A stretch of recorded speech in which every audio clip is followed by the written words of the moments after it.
Good evening. Welcome to the City Council meeting for Tuesday, March the 5th. Tonight we're going to go through an invocation by Councilmember Porter, followed by a pledge by Councilmember Porter, and then we're going to go to a recognition.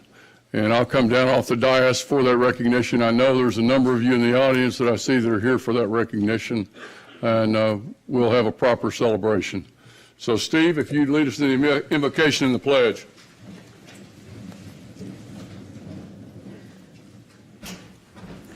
You are invited to pray with us.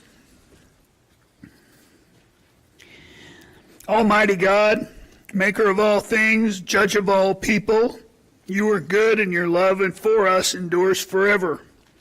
You have made the heavens and the earth by your great power and outstretched arm. Nothing is too hard for you.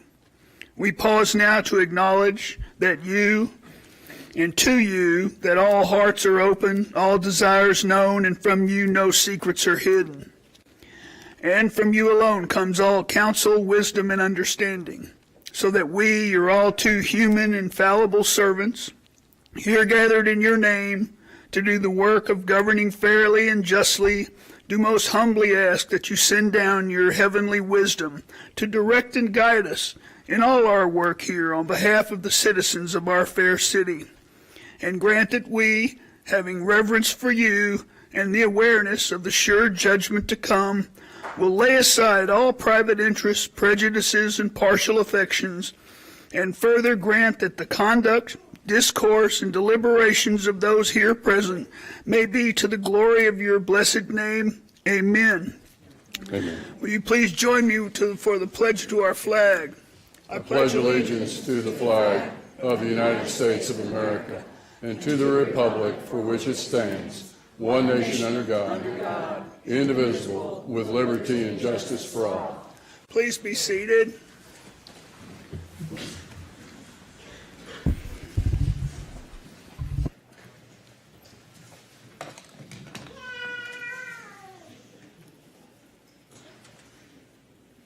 Good evening. Welcome, Council Member. I haven't seen you in a while. We've got former Council Member Harish Jaju. Harish.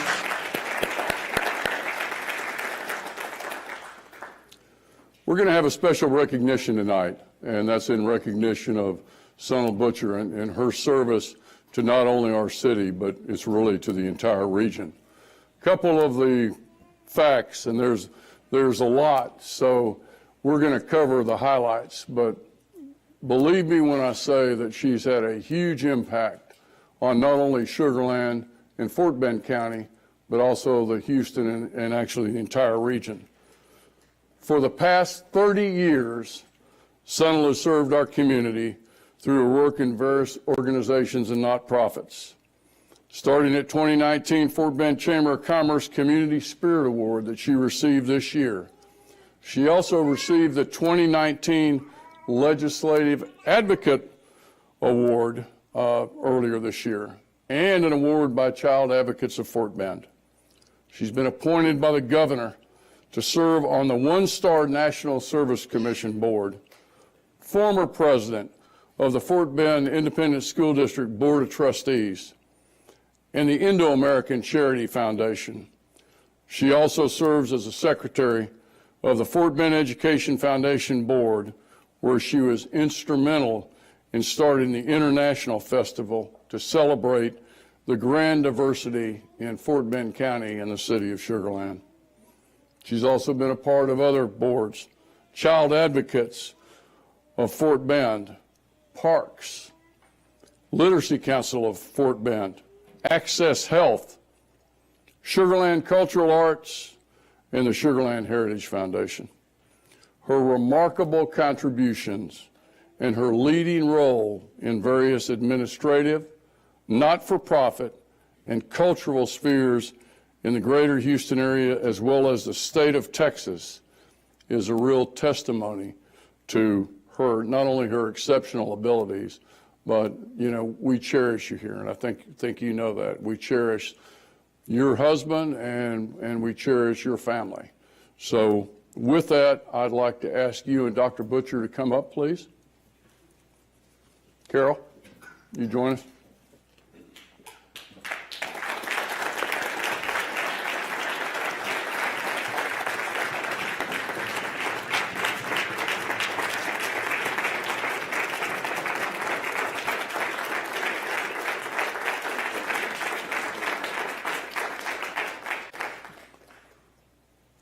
From the office of the mayor of Sugar Land, Texas, a certificate of recognition to Sonal Butcher.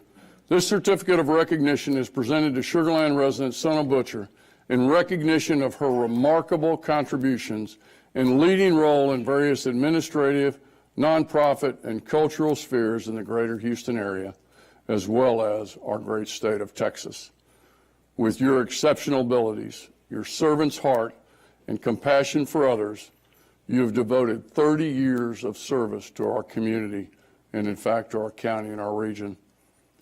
Ms. Butcher is the 2019 recipient of the Fort Bend Chamber of Commerce Community Spirit Award. The Child Advocates of Fort Bend recently named her Legislative Advocate of the Year. You were appointed by the governor to serve on the One-Star National Service Commission Board, and you were appointed former president of Fort Bend ISD Board of Trustees and the Indo-American Chamber of Commerce of Greater Houston. Sonal certainly deserves all the respect and the adulation that we can provide to her for the service that she's provided for our community, for planting the seed for an international festival to celebrate the great diversity of Fort Bend, for your service on the Parks Board, the Fort Bend Cares Advisory Council, and your service on the Fort Bend ISD Board of Trustees. We are grateful for your selfless service, your devotion, your giving spirit, and grateful for your family, for you allowing to serve in our community. Thank you very much, Sonal. Thank you so much. Yes, ma'am. Would you like to?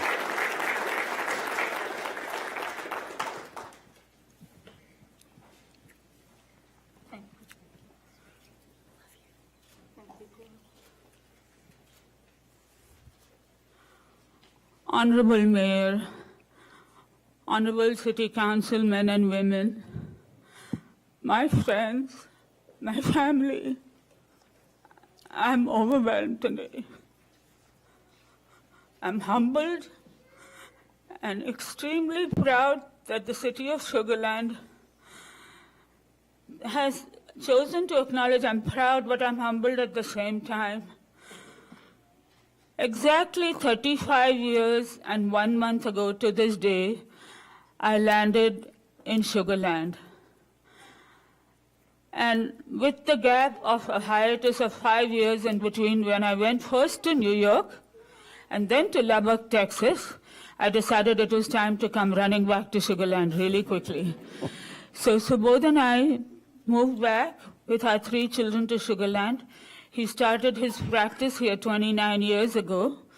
We've lived here, worked here, raised our 3 children here, all Fort Bend ISD graduates. And the City of Sugar Land has given us the opportunity to serve and become a fabric of this community. All the way from the first Diwali function that was held right here on the steps of Sugar Land under the Indo-American Forum, followed by at least 10 international festivals through the Fort Bend Education Foundation, Fabrics of India at the New Heritage Center, my Parks Board, hello Parks Board buddies, everyone has given us so many different opportunities to showcase the cultural diversity and the economic growth engine that Sugar Land has become. So I consider us to be blessed to be a part of this community. And I want to offer God my thanks for His grace. I want to offer thanks to the community for helping support all of the projects that we do. And I want to offer thanks to this visionary leadership group, our City Council and Mayor, for always looking forward and making this the best place to live in. Thank you very, very much. Thank you.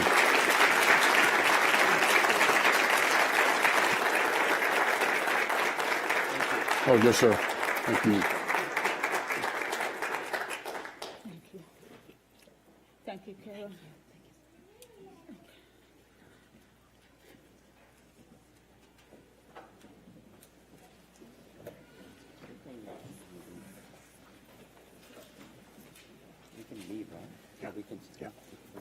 Why don't we just take a real brief recess?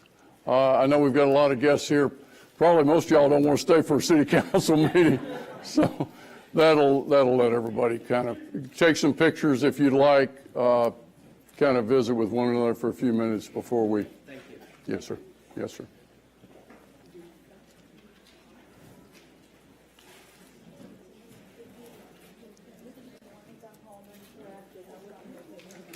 You must be proud.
Over to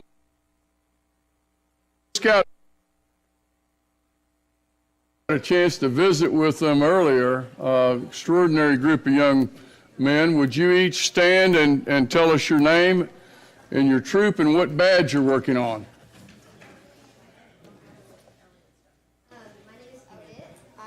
My name is Elliot. I'm in Pack 316, and I'm working on Duty to God. Thank you, Elliot.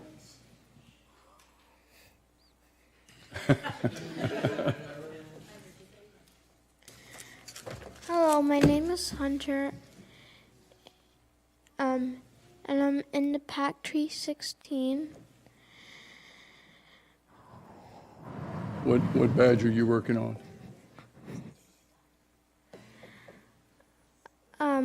Duty to God. Thank you. My name is Matthew, and I'm working on Duty to God. Thank you, Matthew. My name is Daniel Dwan, and I am working on Duty to God. Thanks, Daniel. My name's Aiden Eustace, and I'm working on Aware and Care. Okay, Daniel. My name is Nathan Yu, and I don't know what I'm working on. My name is Caleb Eustace, and I'm working on Duty to God. My name is Luke Taylor, and I'm working on Aware and Care. My name is Xander Grossa, and I'm working on Duty to God. My name is Zachary Madonna, and I'm working on Duty to God. Thank y'all for coming tonight, and really enjoyed talking to you a little bit earlier today. Thanks to your mom, thanks to your parents for being here too.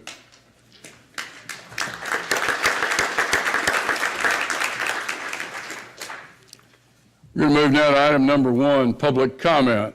Item number 1 is reserved for those agenda items where somebody wants to speak, but for which there is no public hearing. So tonight, I don't believe we have a public hearing. So we're going to move on. We're going to ask that anybody that would like to speak on one of these agenda items come forward now. If you'd tell us your name and give us your address. Anybody? Item number 2, review the consent agenda. Item number 3, all the items on the consent agenda are considered routine business. We do have a council member request to pull an item tonight. We're going to actually pull item 3E. So what we'll do is we'll take an action on all the other items, and then item 3E will get a very brief presentation from staff. Council members? I've got a motion by Mitchell. Okay, got a motion by Mitchell. Do I have a second? Got a second by McCutcheon. Do you vote at this time, please?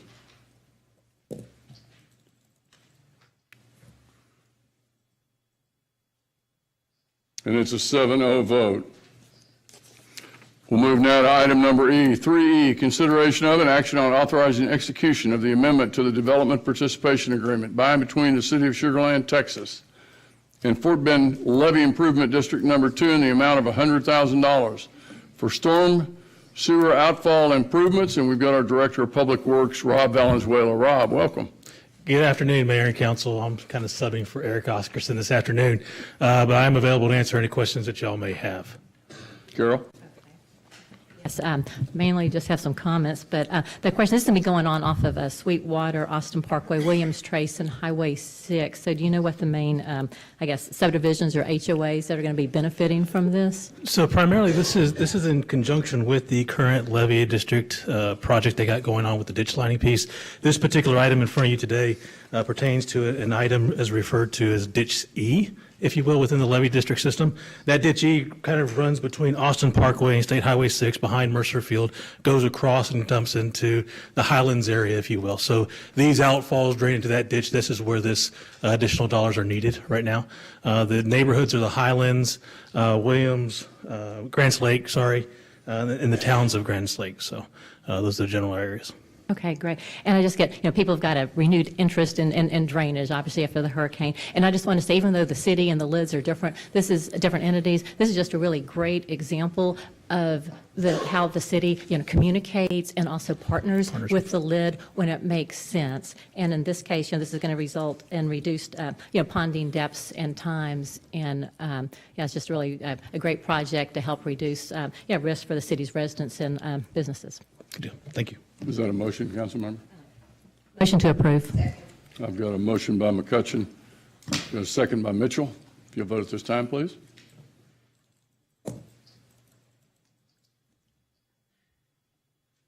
And that's a 7-0 vote. I'm now going to turn over the dais to our Mayor Pro Tem, and I'm going to recuse myself from the next agenda item. Bridget? Agenda item 4A, consideration of and action on a professional services contract with Half Associates, Inc. in the amount of $542,850 for the design of Settlers Park, Greenfield West, and Mesquite North drainage improvement projects, CIP DR 1903 and DR 1904. We're going to, Jorge Alba, our Senior Engineering Manager. Council members, good afternoon.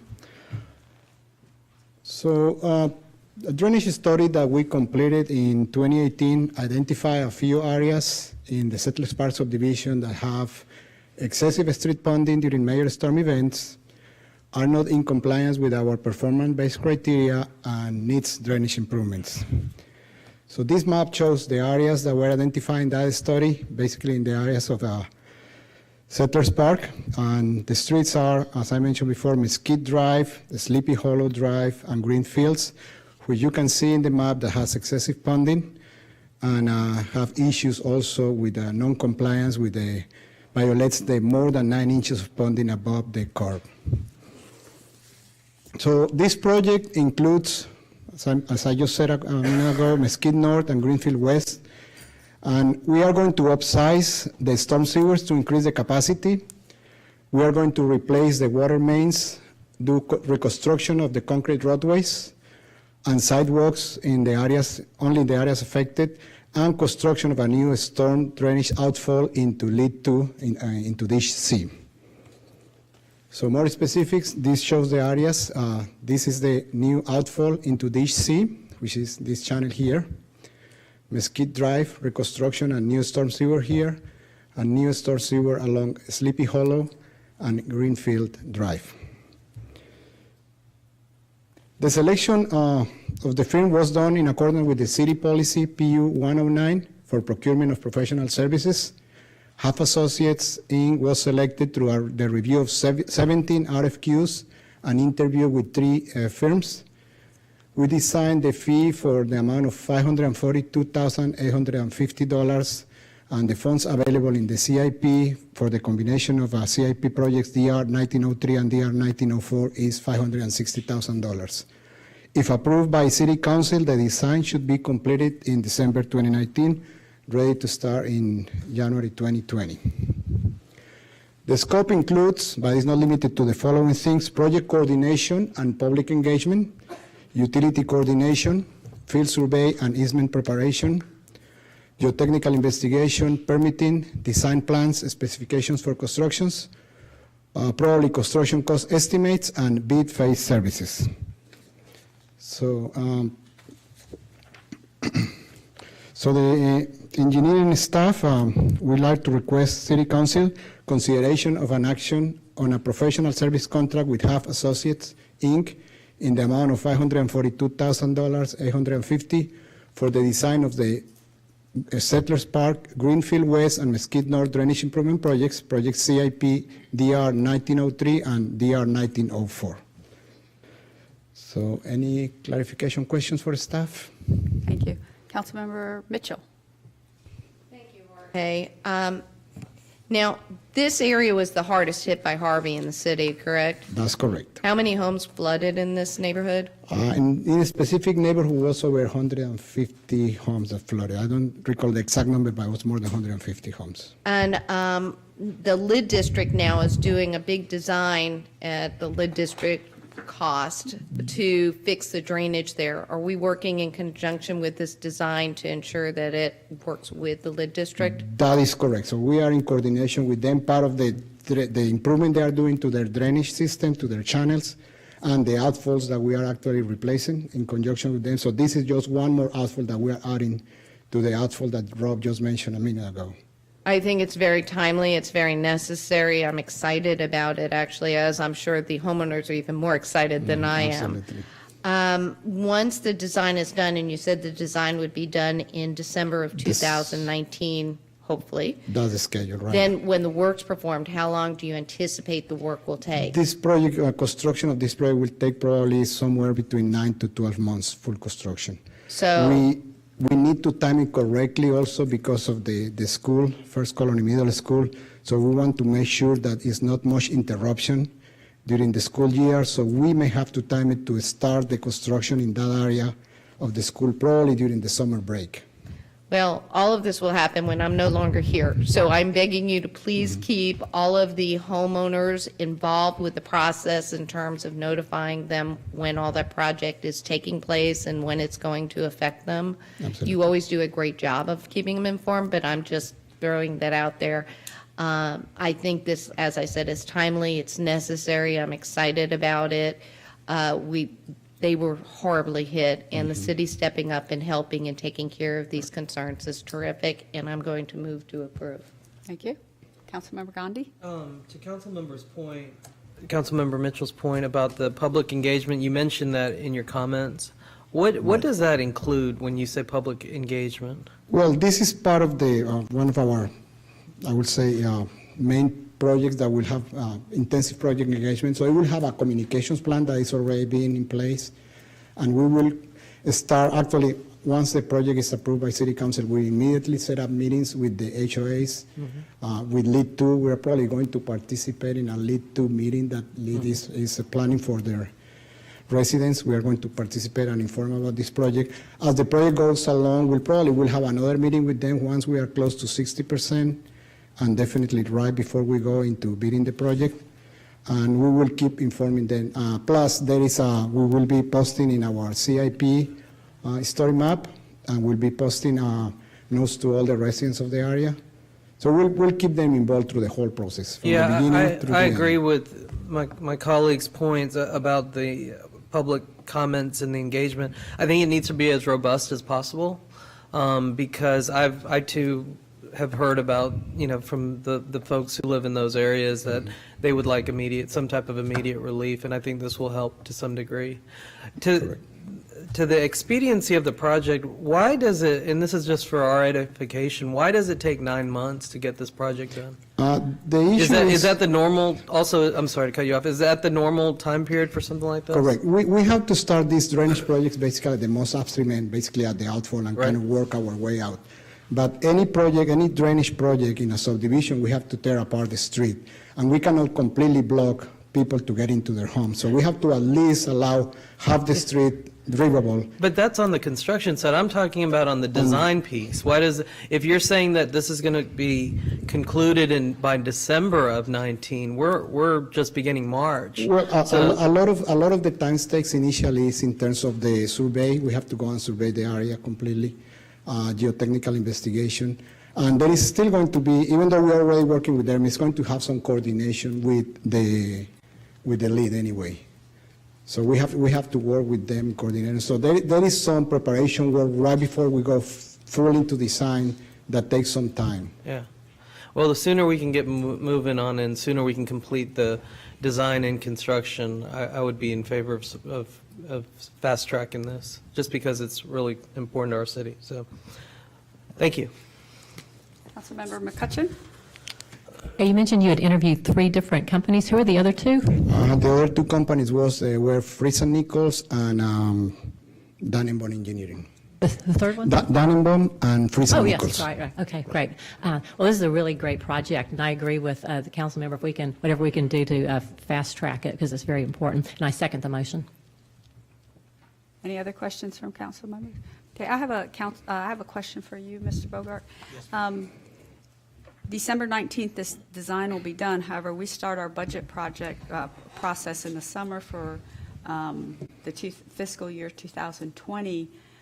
Will there be money in the budget for this project? I know that the engineer is coming up with cost estimates, but if there's not money, then we have to wait an additional year to have this project constructed. Well, let me clarify. It's my understanding that this project is funded for design and not funded for construction. Is that correct? Yes. So we are going to have to go through the budget process and allocate funds in the 20 budget to be able to fund construction. That's correct. Funding was included in the 5-year CIP in year 2. So we have a plan that allocates funds for it effective in October. But that plan has to survive the budget process this summer. And we'll be working closely with, you'll be ultimately deciding upon that prioritization of this project in relation to other projects. Okay, I just That's want to make correct. sure that Yeah. there had been a funding source for it. That's correct. Okay, so we have a motion by Councilmember Mitchell and a second by Councilmember McCutcheon. Any other comments? Mr. Porter? What happened to our second half of the discussion where we talk among ourselves? Yes, that's what we're doing right now. Oh, I thought you were calling for a vote. No, I asked if there was any other discussion. Oh, okay. So not for staff, but for us? For us, correct. Yeah. I don't see how anybody could not be in favor of finishing this project, and I don't think that worrying about that should defer this at all. I mean, this is very important. It should go forward And I, for one, would support the construction next year. But I know we have to vote on it, but I wouldn't worry about it because it's really important. Right. And my point was to make sure that it was being looked at for fiscal year 2020. That was Yeah, a project this important where we had flooding of homes, correct. yeah, it's got to be top priority. Exactly. Any other discussion? Okay. We'll vote at this time.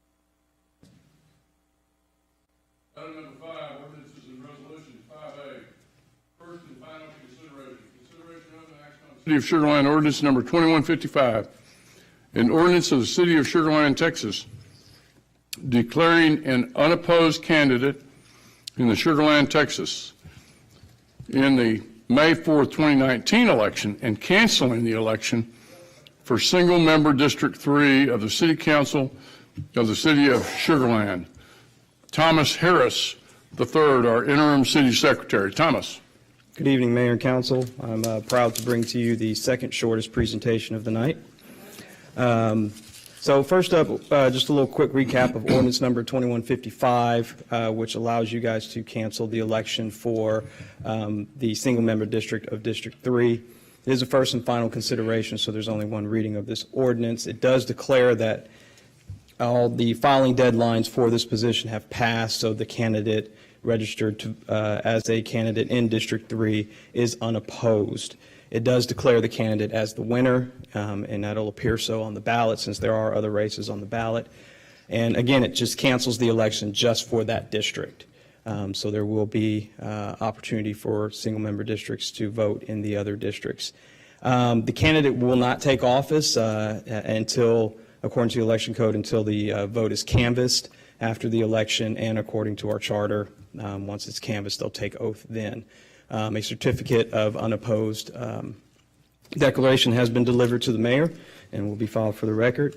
And the next steps will be to approve on first consideration and final consideration ordinance number 2155, declaring an unopposed candidate in the May 4th general election and canceling the election for District 3. Motion to approve. Second.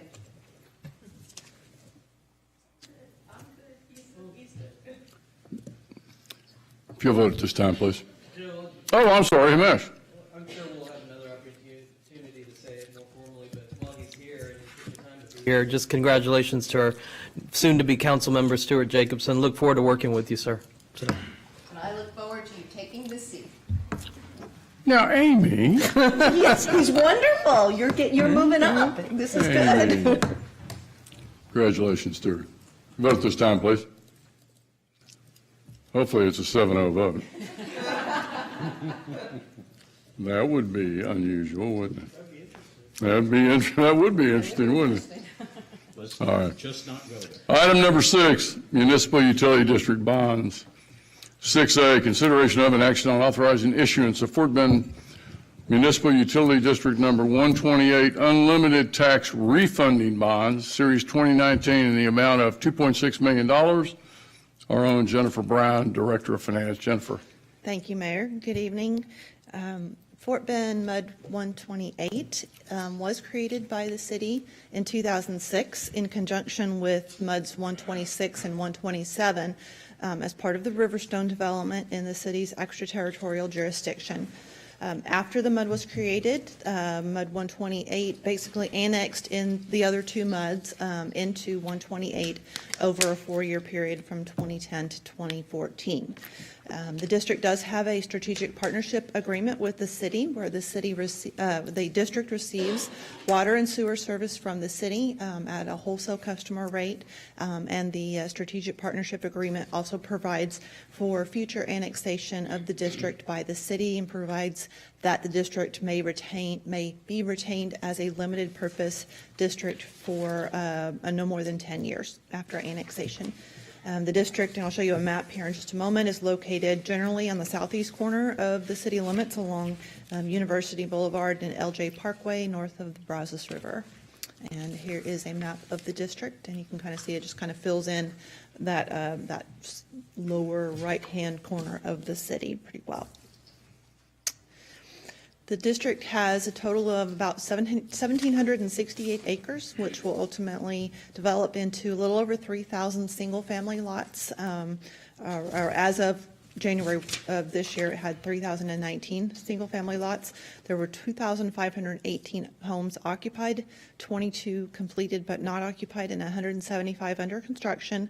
There are currently 248 lots that are vacant, developed but vacant. There is additionally commercial and 2 multifamily complexes in the development, and they estimate their population slightly over 10,000. The district has a tax rate of 60 cents, and that combined with the lid tax rate of 64 cents gives $1.24 total tax rate for the special districts for these residents.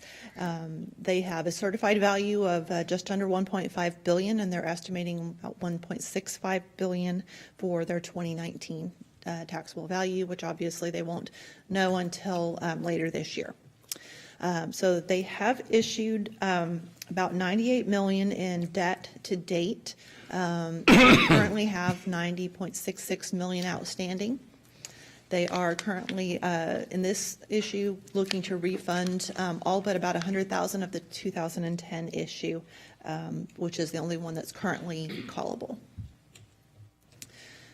So they are proposing to refund $2.37 million of that issue. Their proposed refunding maintains the original maturity structure and aims for level savings throughout the maturity schedule.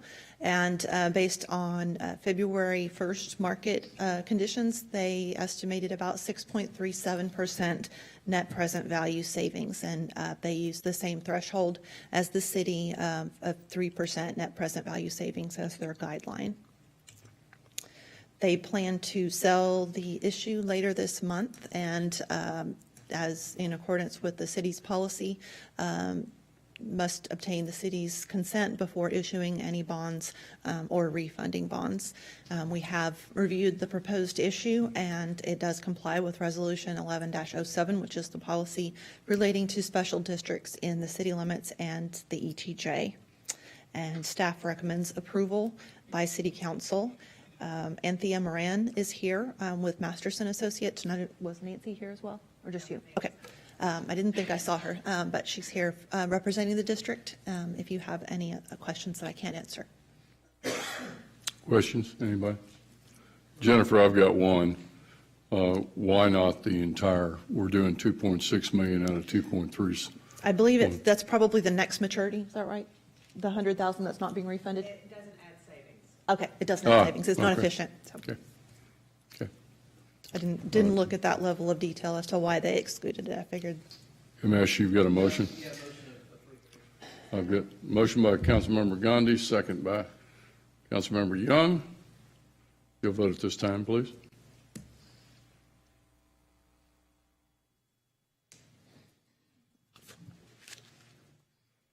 And it passes by a 7-0 vote. Item number 7, workshop. 7A, review of and discussion on recommended revisions to Chapter 3, Health and Safety, Article 2, Animal Services of the Code of Ordinances. And we have our own Catherine Ketchum, Animal Services Manager. Good evening, Catherine. Good evening, Council, Mayor. Nothing fun and exciting today, but something that is important. We're going to do some changes, hopefully, to our ordinances, which I'd like to review with you this evening.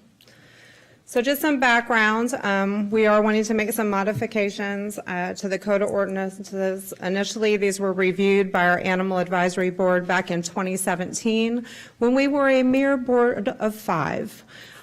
We additionally, review was completed by our expanded board. Many of those members are here this evening. Catherine, would you introduce the board members, please? I would. Yay, they want to stand up. Look at how fun Please. they are. So we have Susie Hyde, Susan Chapman, Robin Novak, hiding in the back, and then Miss Ellen Tarver, and then Stacy as well is a board member as well.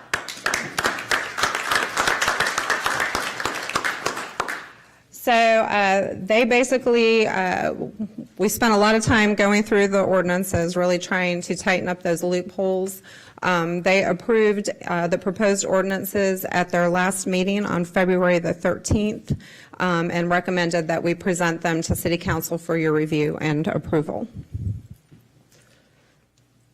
So the proposed ordinance modifications focus on basically updates to the definitions, clarifications of sections to the code, and basically the big kicker, the ability to ensure prosecution of offenses. So moving through definition revisions, basically on dangerous dog, currently that just addresses a dangerous dog that causes harm or proposes to cause harm just to humans. We've gone ahead and added some definitions to include animal to animal. On livestock, that definition has changed to include just some terminology. We don't say hog anymore, we say domesticated swine. And that's to include those potbelly pigs, micro pigs, mini pigs, whatever the pig of the month is.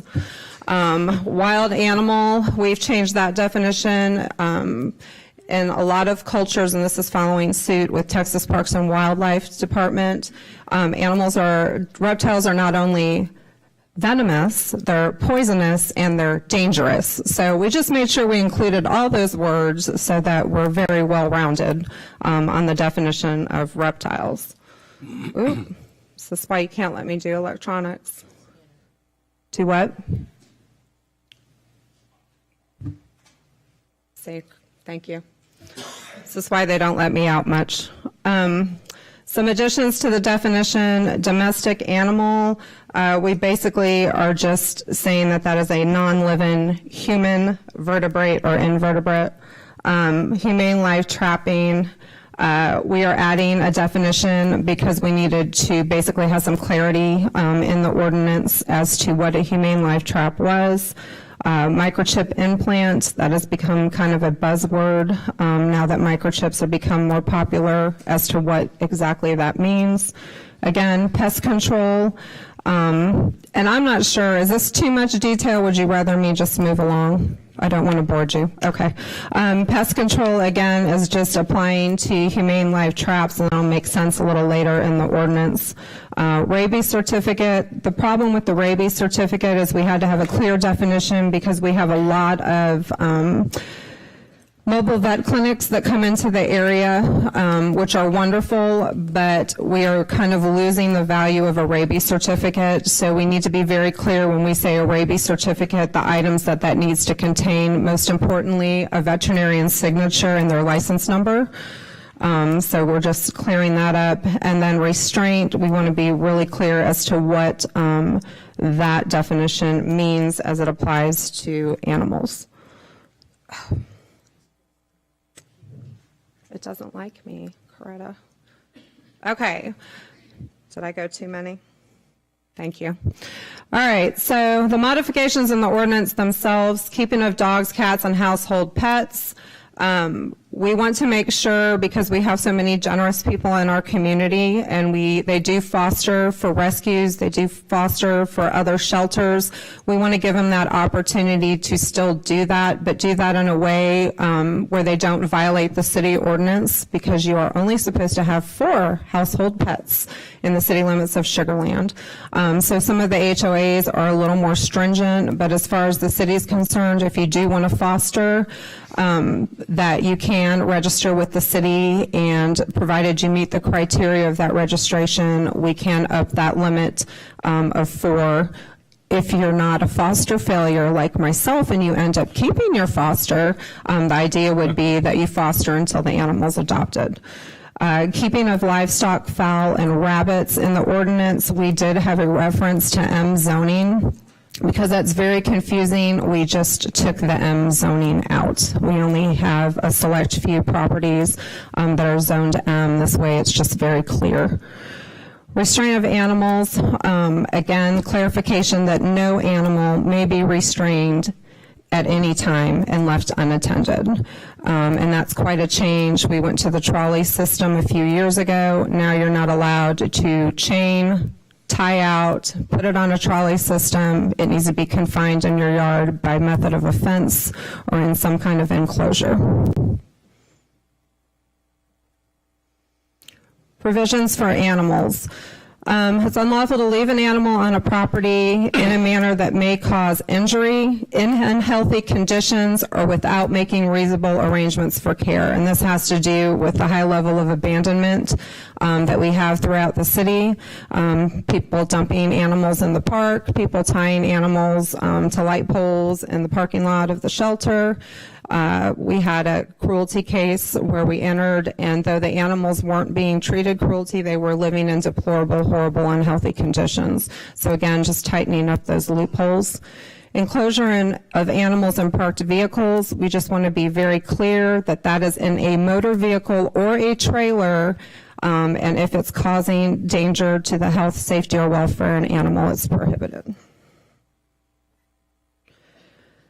This is a whole new section to the ordinance about humane trapping. So humane traps are used to trap dogs, cats, and small nuisance wildlife.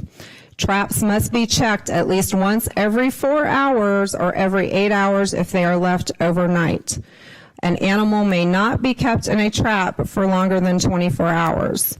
Protection from the weather must be provided for that animal, and it is unlawful for a person to remove, damage, tamper with a city-owned trap without our consent.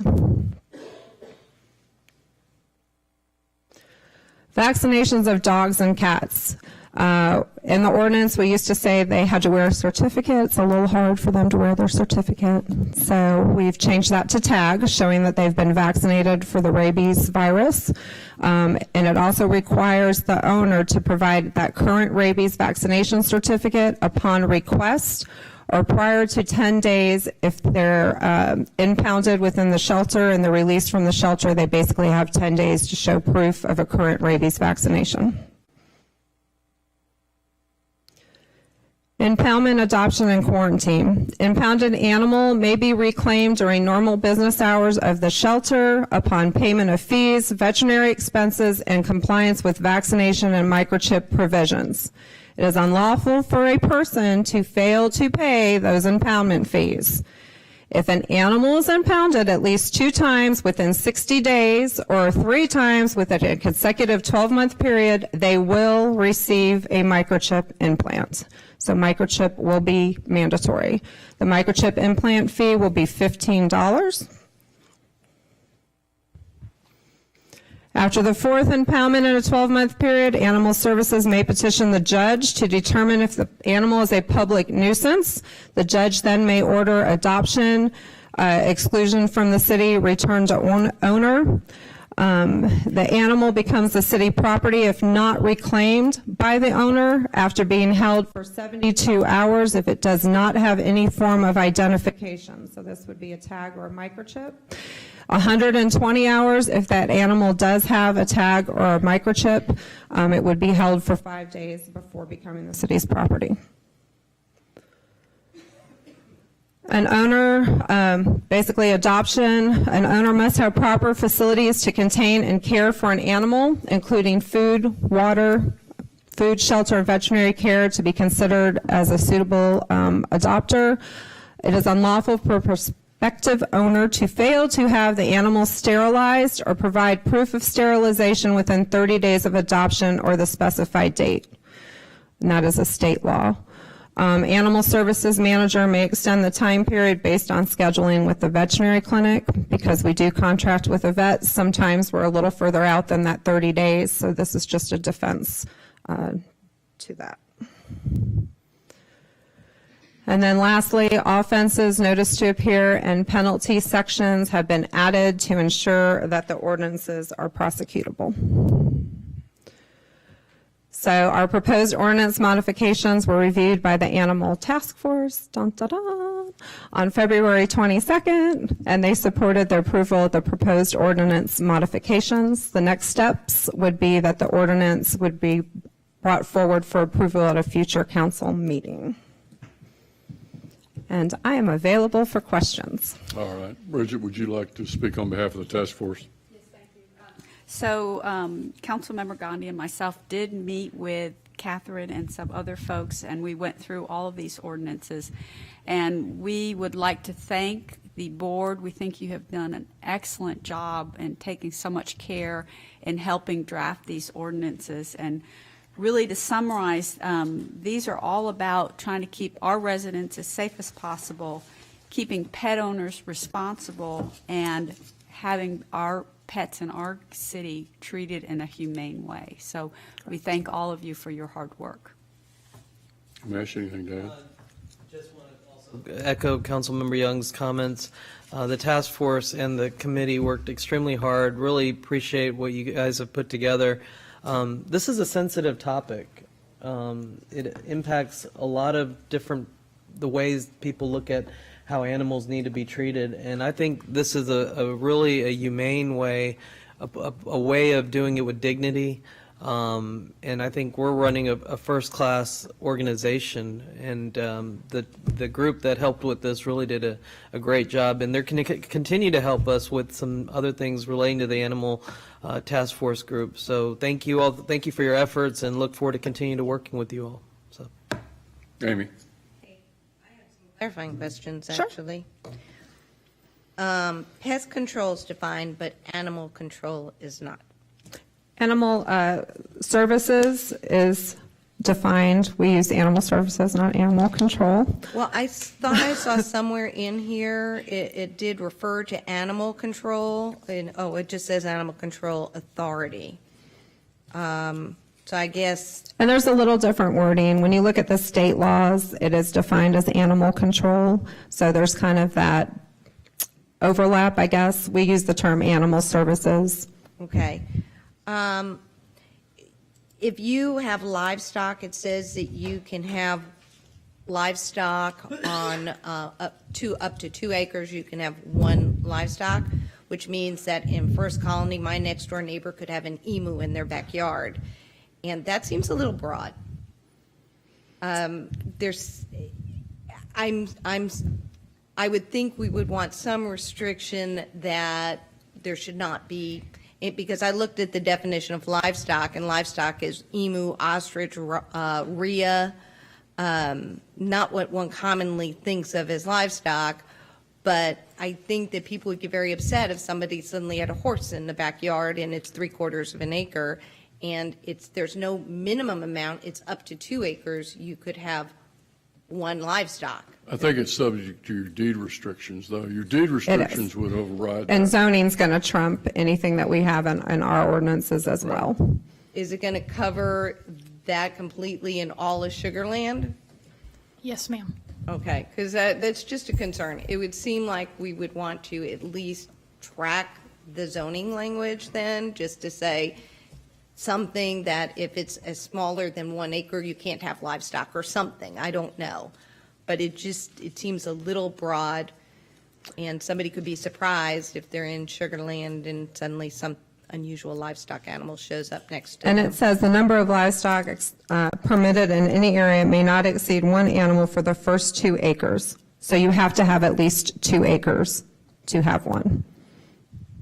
Okay, that's not how I read that. I read that as up to 2 acres, so anything less than 2 acres. So I would just be careful of that, because I'm not sure it's as clear as you're saying. If it's up to 2 acres, it's up to 2 acres. So it's just a thought. And finally, The penalties, it just says that they're consistent with section 1-9, but I don't know what 1-9 is. 1-9 is Chapter 1 of the Code of Ordinances, and that contains the penalty clauses for the entire Code of Ordinances. So what can happen if somebody violates this? I mean, like, I'm used to misdemeanor A, misdemeanor B, misdemeanor C. Yes, Section 1-9 does list A, B, C, dollar amounts, and any potential jail time depending on what those are. So it would kick it back to 1-9, and then you would look through that.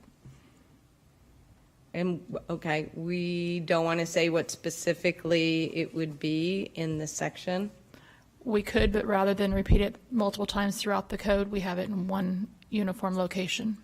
So how do you know if it's like a lesser or a bigger amount? How do you know which section violates which section of 1-9? That would be the code enforcement officer or the police officer and the judge when they write the citation. Okay, with misdemeanors, there are certain things that are classified as misdemeanors. And a misdemeanor A is X, and a misdemeanor B is Y. And it very specifically says what they are, and so that there's no wiggle room. Here, I can't tell which level any violation would be, but I don't have 1-9, and maybe 1-9 refers to this statute, but somehow I doubt it does. We can follow up with the memo. I just want to make sure that people, if they violate it, know what can happen to them if they violate any particular section. And so it doesn't seem as clear as it should be with regard to the penalties. I applaud penalties. We need to have something we can do to stop people from violating it. But if somebody is going to violate it, they should know what their penalty should be or could be. So those are my comments in looking at it that I was trying to get clarification on. We'll follow up with the memo and add information for first reading. Thank you. Steve? Thank you, Mayor. Couple of just questions. I think you said that I could have 4 animals in my house normally, but if I chose to additionally foster animals, I could go over 4. If you registered with the city and you were approved through the city's process as being a foster to go over that. And that would be contacting your neighbors, having a letter from your vet, contacting your HOA. There would have to be a lot of check boxes for you to get over that 4 limit. So this is my question. Is there any upper limitation in the ordinance? So if for whatever reason I was deemed a wonderful person and could have 4 more fosters because we needed them out of the facility, is there no upper limit in this? It would be at the discretion of Animal Services to set that limit. So, for example, if you told me you were going to foster Chihuahuas and you already had 4 Chihuahuas and you wanted to foster, say, 3 Chihuahuas and you were going to foster those for 2 months, that might be something that we would approve. However, if you were fostering Great Danes and you told me you were going to have 8, I would say no. Okay, but that all depends on whoever's making the decision continues to be. I can just see compassion overruling, so my neighbor has 8 Great Danes or something at some point. I understand your reluctance to codify it because there's all these different animals, so this is probably the right way to go, but I have a little bit of concern. Okay, I understand. Thanks. Anyone else? Catherine, I think there's some clarification, I guess, to address some of the concerns Councilmember Mitchell had, and then if you'll bring it back to us for an action. Will do. Thank you, Catherine.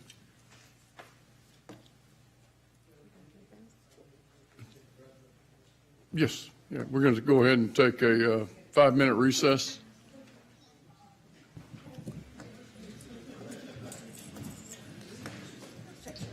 There we go. It's only 6:30. It's only 6:30. Well, Y'all like get to it. no.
And our Water Resources Manager, Katie. Yes, good evening, Mayor and council members. Like the mayor said, this is workshop number 3. This is the last of this series of workshops where we've stepped you through the Integrated Water Resource Plan. I'd like to start out this evening and recognize a couple of our task force members, our citizen task force members who are here. Tricia Frederick is here. She's our chairperson. Hi, Trish. I have Inyat Zarian in the back and Poonam Mathur, who are all here, as well as Amber Batson is here with CDM Smith, who is our consultant through the project. So the agenda for this evening, I'd like to review some of the information that we went through for workshop number 1 and 2 to include why we are doing an integrated water resource plan, what are the drivers, how much water we have identified as a need, and how we have the potential options that we've identified for meeting those needs. And then the similar to how workshop number 1 and 2, this workshop also has a theme and a question, and the theme is what.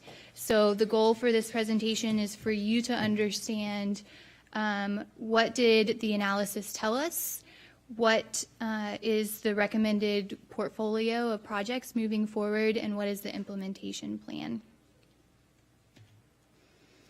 To review workshop 1, we talked in great length about our citizen involvement in this process and how we identified we went beyond the traditional approach of just considering cost in future water supplies, but we looked at these 7 objectives that we have identified here, and we used our citizen task force to help guide us in understanding how each of these objectives, how important they are to our community. So you can see that ranked as the highest percentage was to provide a reliable supply for our community, following that optimizing our water resources, meaning using the right water for the right use.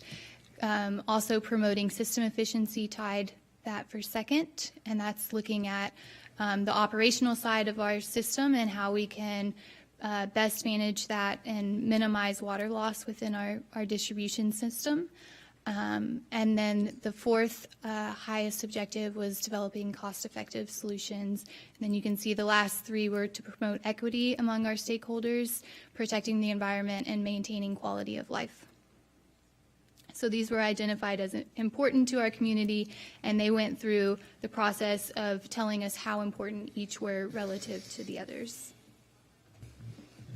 Then in workshop 2, we went into a much more technical presentation of understanding how groundwater is regulated within our community and how we have these upcoming regulations in 2025 that we're planning for, and it's going to change how we provide water to our customers, and that's really the driver for this change, that in 2025, 60% of our demands have to be met by non-groundwater supplies. Again, there's a disincentive fee associated with not meeting those regulations. Also in workshop 2, we discussed a water systems model that we built through this process to help us understand initially how much water are we looking for. So we talked in great detail about the demands, the projected demands for our community, our current supplies and infrastructure, and how doing nothing, what is the gap there? So we don't have a gap or a shortfall in water supplies or infrastructure. What we have is a shortfall in meeting these regulations. And that gap was identified between 6 million gallons per day under average weather conditions up to 11 million gallons per day under dry weather or drought conditions. The next thing that we discussed in workshop 2 was, now that we understand how much water we're looking for, how are the different, what are the new water supply options for meeting that gap?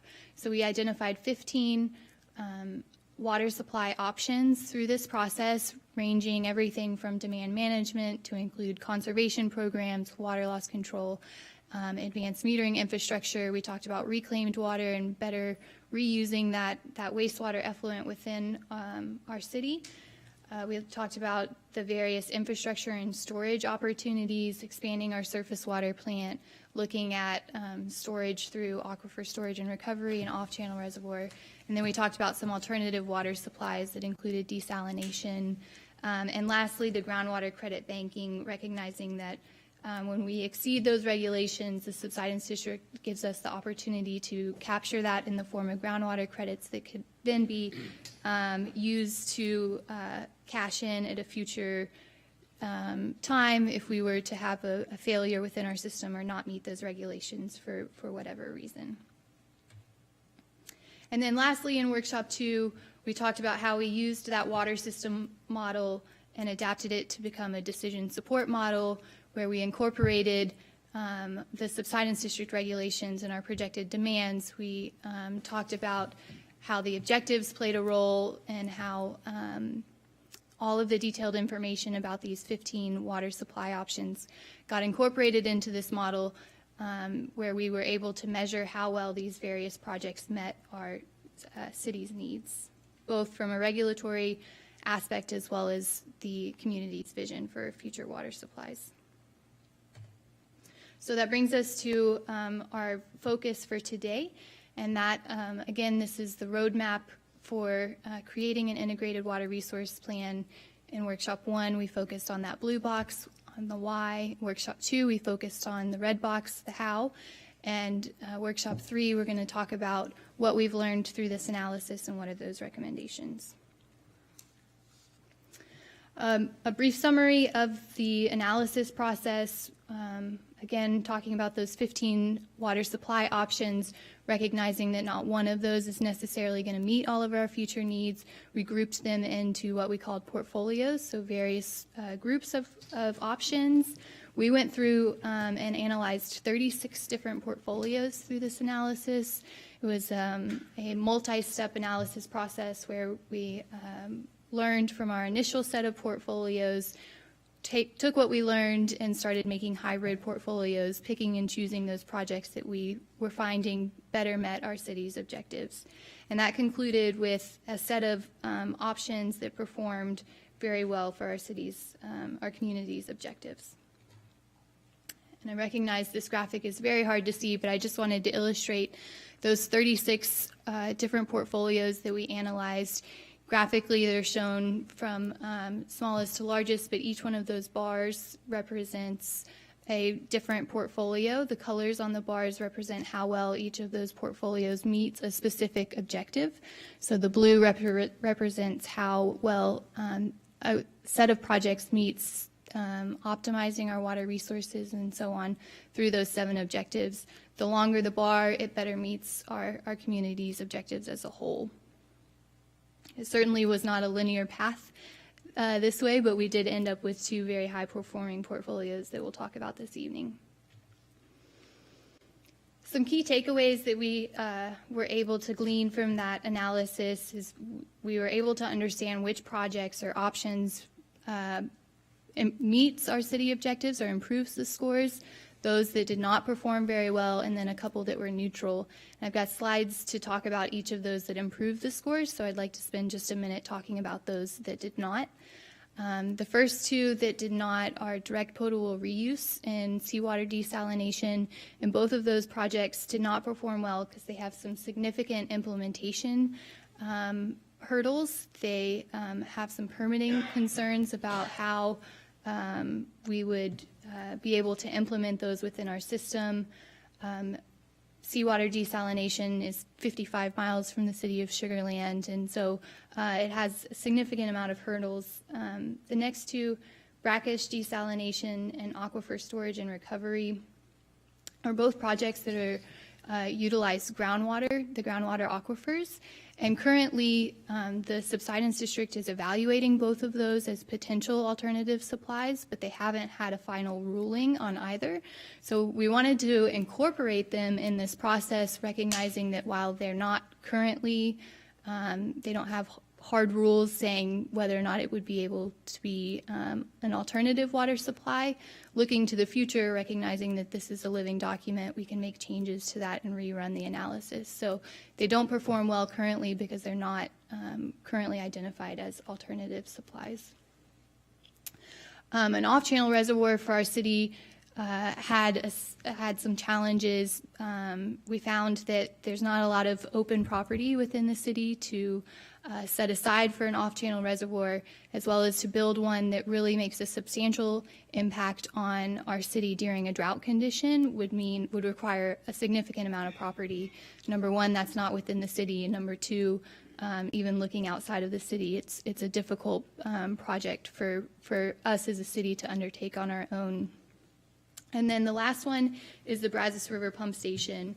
And this one is related to a water supply contract that the city has with the Brazos River Authority. And we looked at two ways we don't currently have a way to access that water. We looked at two different ways of accessing that water. One, negotiating a contract with Gulf Coast Water Authority to use their current infrastructure. They already have a pump station on the Brazos River, and they use a canal system that feeds into Oyster Creek to bring that water to the city. So we looked at negotiating a contract with them to pump our Brazos River water for us, and we also looked at a pump station on the river. And between those two, negotiating a contract made more sense for the city moving forward. Of course, as with any of these, should a new technology come into play or should something change, we can go back and reevaluate that in the future. And then lastly, there were two projects that scored neutral, and these were both wastewater, reclaimed water supplies, and they're both very small scale. So on-site reuse would be looking at a commercial or industrial property and working with them to better use water within their site and to reuse water within their site. And then wastewater scalping is a small treatment facility located close to the end user. So those we considered scoring neutral because they are such a small scale. They don't make a significant impact on our subsidence district regulations. But should an opportunity come to the city in the future and someone is interested in a partnership or something like that, it could be evaluated at that time. So with that, I'd like to spend a little bit of time on those projects that did perform well. The first one, or the first three, are the demand management projects. Advanced metering infrastructure is a smart meter system, an integrated system of customer meters and data management systems, and it performed well for a number of reasons. One, it's a tool that we can give our customers, and they can use that tool to see how they use water within their home and potentially change their habits. It also allows them the ability to see that maybe in the middle of the night their water meter is spinning and they know that they're not running the dishwasher or something, so they have a leak within their home, and allows them to react to more quickly react to those leaks within their home. By doing that and reducing our customer demand, it offers or extends our existing water supplies for another use for future demands. It increases our system efficiency, which is one of the top objectives for our community through improved accuracy. So not only does it give our customers a lot of information, but it gives the city the ability to react quicker to issues within our own distribution system. It does, from the equity standpoint, it benefits all of our city service areas. This will be implemented throughout the city, and it is part of that smart city trajectory that we're on. The next project, the next demand management project, is water loss control, and this is an operational project or an internal program for the city to minimize losses within our distribution system. So this focuses on minimizing leaks and quick reaction to breaks, as well as meter and billing inaccuracies. Similar to the last one, any water that we're able to conserve within our community then of our existing supplies then allows us to use that water in other future demands or other needs. It again focuses on that system efficiency through reduced losses in our transmission system, and it would benefit all of our city service areas. The conservation program, basic conservation program, is focused on voluntary reduction in residential customer water demands. This one focuses on both indoor and outdoor uses for our customers through education, outreach, and incentives. Similar to the last two, any water that we're able to conserve from our existing users is water that is available for future needs, and it also benefits all of our city service areas. Reclaimed water is highly treated wastewater that can be distributed to customers for non-drinking water applications. This is the traditional purple pipe system. This project looked at two expansions, or we would expand our south reclaimed water facility and install or construct a new one at our north wastewater treatment plant, which is centrally located. It includes a distribution system to extend that water to some of our non-potable customers for irrigation, amenity lake filling. It performed well for, again, a number of reasons. It's a drought-resistant water supply, so it's ideal use for these non-potable demands. It's water that otherwise would be returned to the Brazos River, so we're using water that is already within our local control. It diversifies our water supplies. It's the right water for the right use, talking about the optimization of our supplies, and it is incentivized by the Fort Bend Subsidence District. So for every gallon of reclaimed water that we use within our system, we receive credit from the Subsidence District for 1.5 gallons. And lastly, the surface water treatment plant expansion. We looked at two different options for this option. We looked at expanding the plant to its full capacity of an additional 11 MGD, which would bring it to 22 MGD. And then we looked at a half expansion. So what if we only expanded it to 5.5, bringing it to about 16 million gallons per day? It performed very well because it had minimal implementation and operational challenges. It's an existing facility for the city, so to expand it would be a very simple, it's a process that our city knows very well. It also maximizes our existing water supply contracts and rights. And again, this one, similar to the reclaimed, did include looking at where the water would go from the plant, so expanding those distribution and transmission lines to some of the additional main groundwater plants, as well as new territory. And I'll also say that the 5.5 MGD expansion that we evaluated did not limit us to that 5.5. We could still expand it further to 11, not bottlenecking ourselves. So of those projects that performed well, there were two portfolios that outperformed the rest, and these were the two that were considered moving forward. And they were expanding our surface water plant to 11 million gallons per day to total 22, as well as a hybrid B, this bottom two. To compare the two of them and the projects that were included, this is the list of options that performed very well for our community. Hybrid B includes everything on that list, just a 5.5 MGD expansion of the plant, but to look at all the demand management projects, to look at the reclaimed expanded for our north and south plant, and then negotiate that contract with Gulf Coast Water Authority and credit banking. You can see that totals 9 million gallons per day.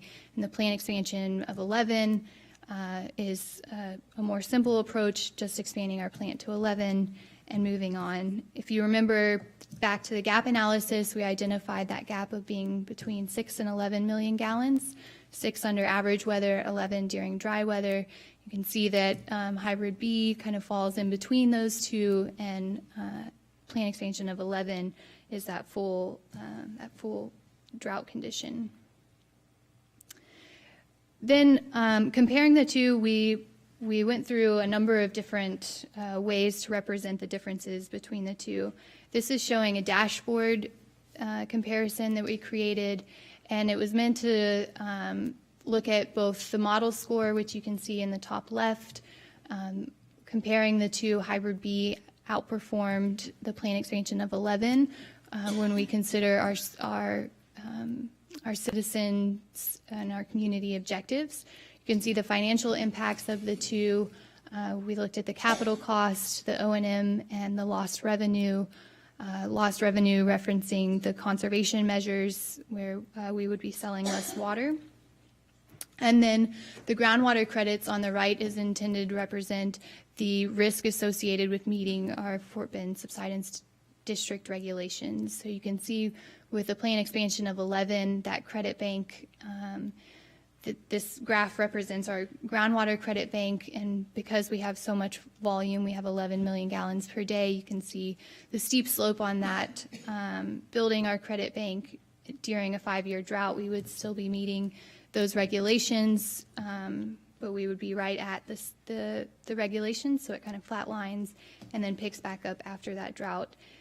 For Hybrid B, that's the portfolio that has 9 million gallons per day, so you can see the credit bank again is building quite quickly, but not quite as fast as the plan expansion. During a 5-year drought, we would potentially be turning in groundwater credits to meet those regulations until the drought was over, and then the credit bank would again build.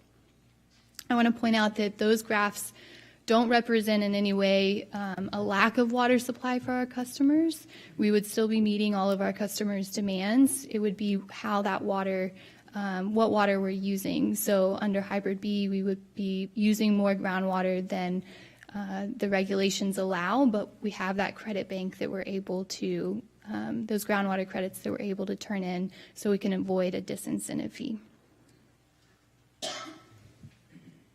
The next thing we did was we laid out the pros and the cons for each of these portfolios.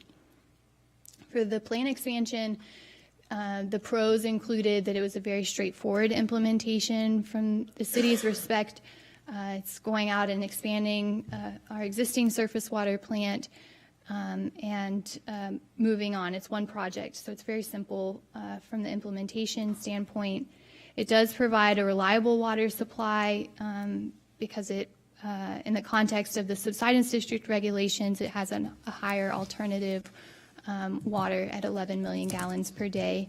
It continues to meet those regulations during an extended drought, assuming that surface water is available.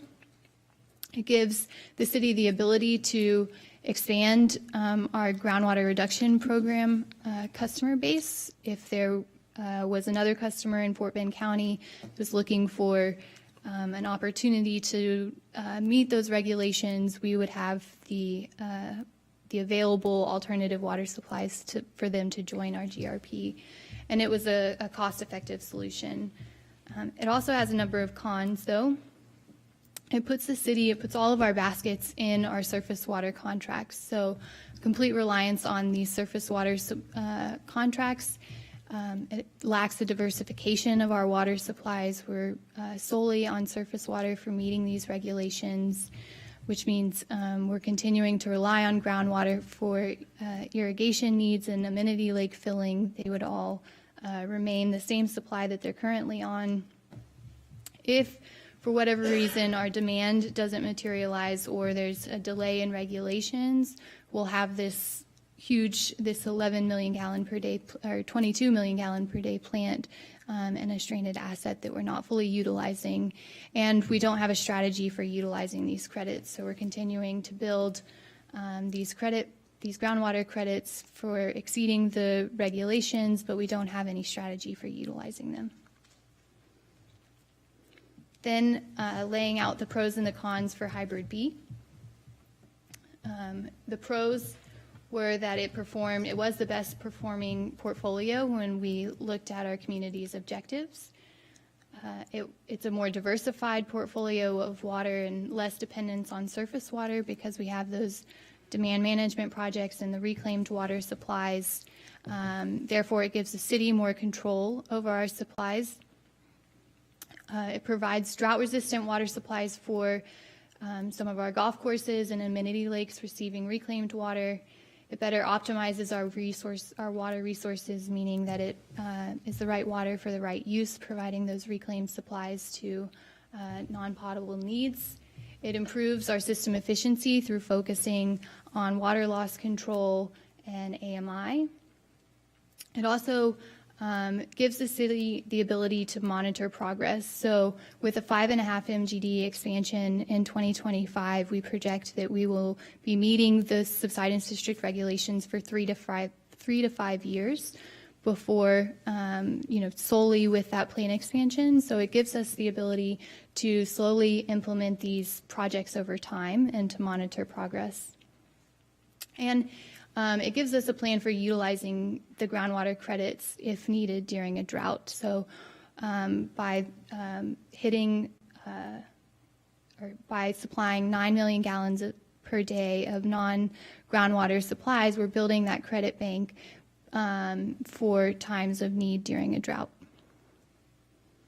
And then the cons associated with this hybrid B is there are risks associated with customer adoption of conservation measures. So we're relying on our customers to change their habits, water use within their homes. It is a more complex implementation. It's not one project, it's multiple projects and multiple moving parts. And it does still expand our plant, so we're not able to completely not rely on surface water. Surface water still does play a large role in meeting those subsidence district regulations. So we've reviewed all of this information in great detail with both of our council task forces and our citizen task force.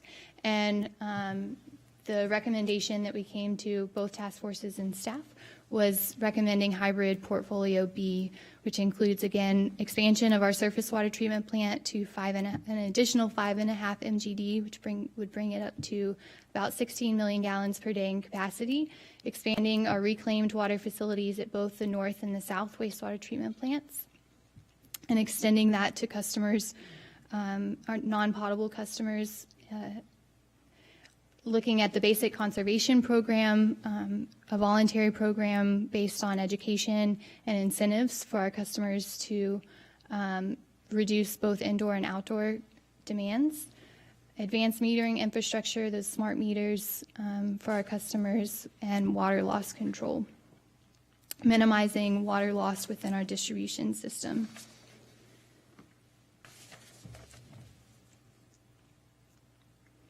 I'd next like to touch on the implementation, and Thomas has a handout for you because I recognize that this is very difficult to see.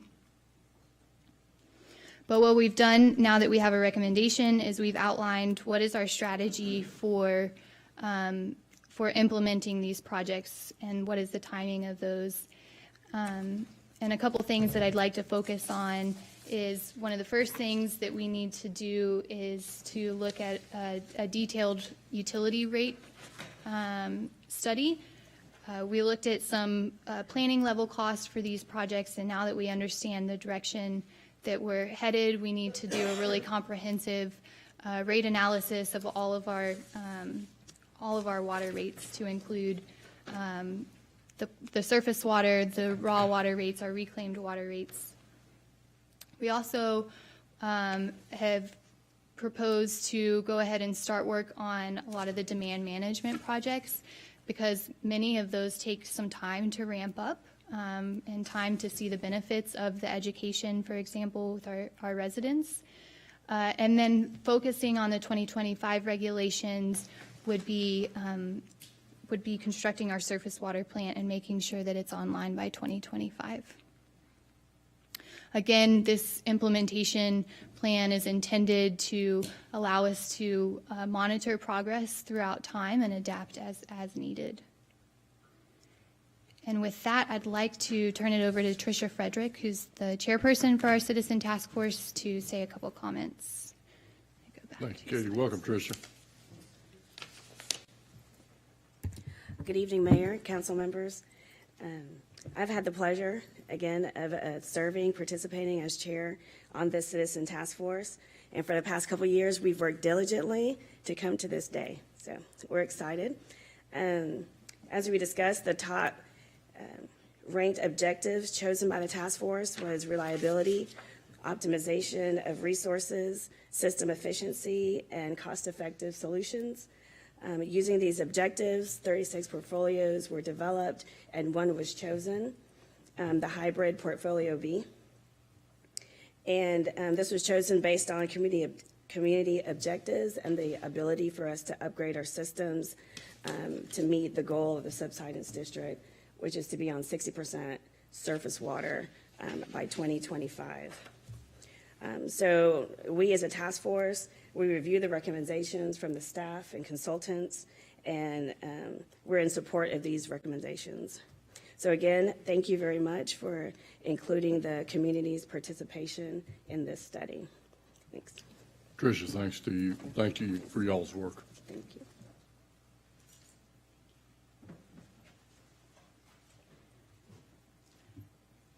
With that, I'd just like to recognize that the next step in the process is March 19th, we'll be bringing a resolution in front of you that would formally adopt the Integrated Water Resource Plan as our plan moving forward for meeting the regulatory targets.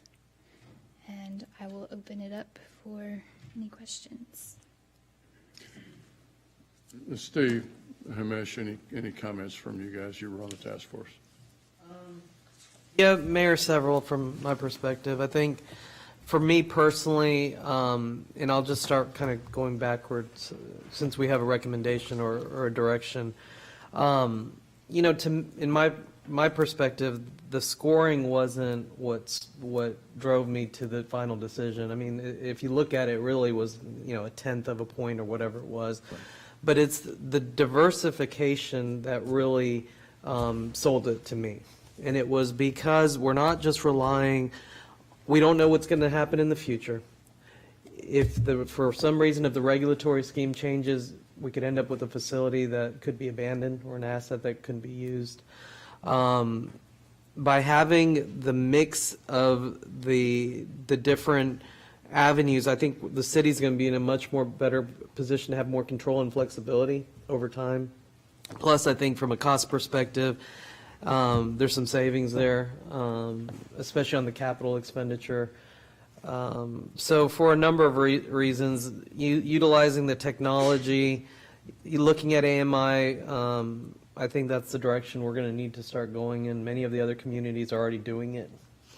But overall, I just think that this is a better plan of action for us. I think we could go either way. I mean, to be honest with you, I think either of the scenarios would probably work just fine.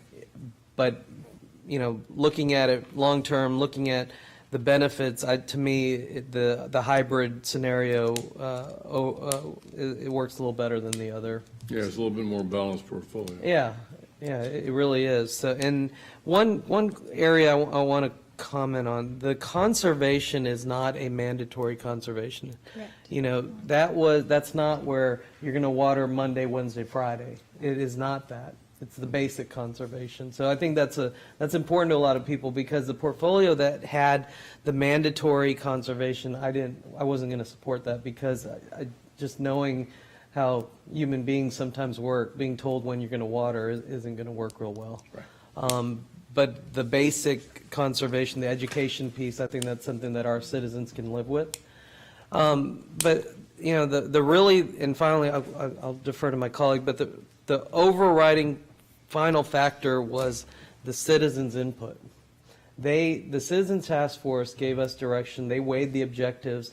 They looked at what was important to us, and their scoring came out where the hybrid portfolio supersedes the expansion option, and I think we need to respect the citizens' positions on that. Right.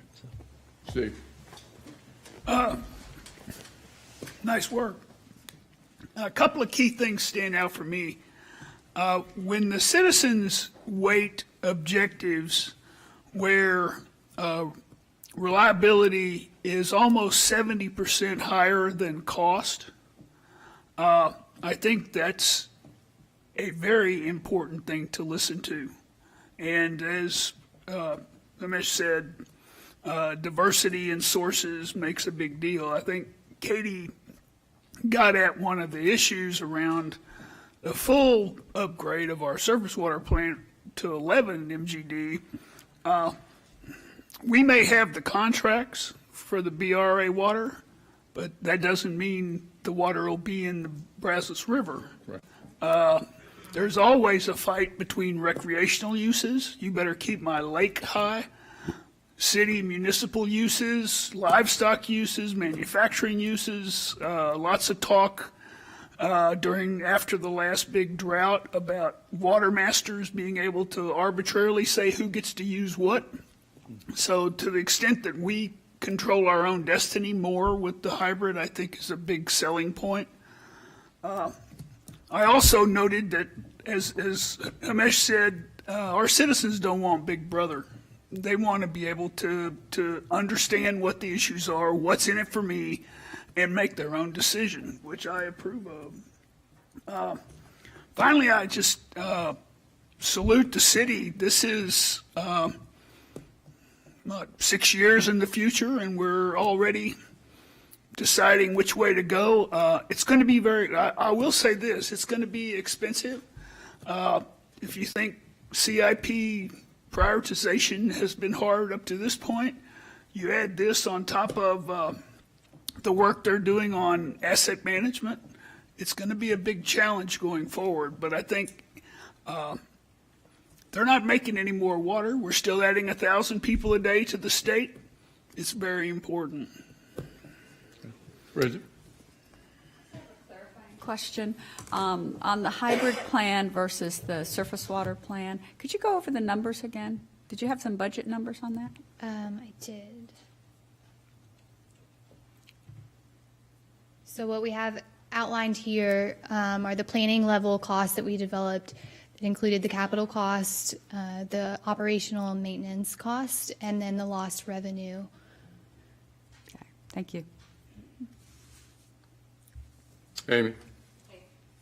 I was actually going to ask about that too. To me, and maybe I'm reading this wrong, but it looks like the hybrid B plan is more expensive than the surface water treatment plan 11 plan, but I didn't see that as a con. Oh, I might not have included that, but yes, it is a more expensive portfolio. Yes, ma'am. Yeah, I mean, it to me looks like it would be significantly more expensive, plus we have the lost revenues, so it seems like, and that to me is very much a con about the hybrid plan, and I know that cost was not that big and not as important as reliability, and I thought that's what that said. And then you talked about incentives for conservation. And what incentives are you thinking? People are lazy. I don't think we can rely upon people's wanting. Bridget Councilmember Young is going to conserve, okay? That's her nature. Amy, are you saying you're not going to conserve? I'm saying I do my best to do things the right way. Gordon's not going to conserve. But I am saying that the general tendency is to not conserve. You know, I don't want a dead lawn. I paid all that money for the house. I'm going to water. And, you know, I'm going to take my showers if necessary per day. And I mean, that's general. People are going to do that. You work out, you're going to go take a shower. You're not going to not flush the toilet to conserve. There's some people who are like that, but there's a lot of people who really don't. So I'm curious the thought process on conservation and incentives to conserve, and how does that work? So what we evaluated for the incentives for our conservation focus both on indoor plumbing efficiencies as well as outdoor efficiencies. So for the outdoor, we looked at potential incentives for customers to have evaluations of their irrigation system and ensuring that their irrigation systems are operating properly, making sure that they don't have leaks. Also, there's all sorts of technologies now that look at the weather and predict look into the future the next couple days and will adjust your irrigation system so that you're not overwatering your lawn. On the indoor plumbing, we're not proposing not flushing your toilet or, anything along those lines. Don't do But your there- laundry. I mean, Right. There are opportunities to provide incentives to our customers to use more water efficient fixtures. So Low flow water Low- closets, you've got the same thing with low flow showers, shower heads. There's all kinds of plumbing adjustments that you can make, build a new house, or if you're replacing plumbing fixtures, it can help. correct. but how would you even monitor? I'm trying to picture how this works. Are you going to go into every home? I got low flow, and then you have to go Right. check it out and make sure they really do. I mean, I'm having trouble picturing Yeah, this. the monitoring would likely be monitoring the program itself and how many people are taking advantage of those opportunities. I also think that for the city, the education aspect is really important. And I think we really heard this from our citizen task force when we went through that education phase of this is where your water comes from. This is the problems that we're faced moving forward. The first thing that they wanted to jump to was, well, how can we make a change within, how can we help? So I think the education aspect for the city is really important, and working on making sure that our customers understand where their water comes from and understands the challenges that we're facing and understands how they can evaluate their irrigation system or how they can look for ways to conserve water indoors. So providing them that information, I think, is a really key aspect for our community. And we also do, currently we have an education program for the school children, and we would propose to continue that because Which we get credits for. which we get credits for. Yes. Katie, some of the MUDs have had extraordinary success on educating the population and then offering incentives, credits on your water bill, so to speak, And for adopting those facilities or these. And when you get to that, I mean, some of them have dropped their consumption at the well because most of them are groundwater. Mayor, that's exactly what we were intending when we were looking at this. It's those type of programs that, if you integrate those cost-saving type things, then you would pick up an incentive. It's a carrot versus a carrot. Right, it's not an ongoing, right, but it would be, and again, we need to look at that, but essentially, it's exactly what Joe just described. If you're using and utilizing these efficiency shower heads or whatever it may be, then you may get a lower, a credit or something of that nature. I mean, we need to look at what that program looks like, but it exists.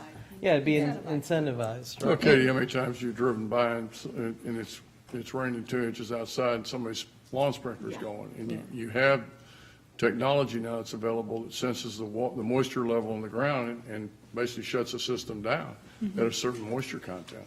And Yes, sir. But the one thing I would like to know is how much the cost per person each plan would be, because everything's going to increase no matter which way we do it. But what is really the difference to our citizens financially between these two plans? Now, all of that being said, I agree diversification is really important. And I think we do need to not have to rely on one thing. But I think we need a realistic financial impact on our citizens, which, looking at those numbers, I don't know what that means. So that's the one thing I would want to see, to have a better understanding of that, because it does make a difference. If their water bills are going to skyrocket significantly more because of one versus the other, I don't think we want to characterize this as skyrocketing. And I can tell you that Himesh and I pressed hard on the staff to make sure the Citizens Task Force understood the relative kind of financial implications of making these choices. We didn't want them to make a choice in a vacuum. We wanted to say, okay, now you see the results. Given your objective weighting, this is what you get. Are you still sticking with that objective weighting? Okay, but, and Himesh said they're really close. The number in the scoring, they're very close. So what I'm saying is, I would like to see the cost per person, the estimated cost. We don't know exactly. Can I caution you with one thing? And I don't know if, Katie, you're going to bring attention to this, or if I'm saying something that's incorrect, correct me. But I think the rate study is going to have an impact on that. The rate study that needs to be conducted will. As part of this. As part of this, which is still a little, it's probably the next steps, but that will refine the numbers that you're looking for. I think we're getting yelled at. Well, it's part of this program. Okay, let's do a couple things. Let's get whatever clarifying questions we need of Katie, and then if we want to have the discussion, funnel the discussion back through me to recognize. And I was concerned about that. I kept thinking, this is only supposed to be clarifying questions, but people are commenting. And we're doing both. Right. We're doing discussions among ourselves. So let's get the questions to Katie so Right. she can sit down, then we can have a discussion. Will you clarify the rate study for Councilmember Mitchell? And because that to me is very important. And again, I really like diversification, but if they're that close and the cost is significant for one over the other to our citizens, we need to at least consider that as a factor as well. Right, and so in the implementation plan, you can see one of the first steps that we have proposed to take is that we need to do a full rate study. Now that we understand these projects, we need to do a full rate study on the impacts to all of our rates, not only our potable rates, our water rates, but also those raw and Right, reclaimed. but I'm just saying the surface water treatment plant 11 versus hybrid B. And what's the difference? Because you've come out with a recommendation for hybrid B. I want to really have a better, and they're so close, I want to have a better understanding of the cost to our citizens for each one of those options. Okay, we'll make a note. I don't know, I don't have those numbers in front of I me. didn't think you did, but when you do the rate study, that's what I'm saying is, look at both, get both. Don't go with the conclusion it's one or the other, at least from my perspective, as long as I'm here. Let's see what the costs are.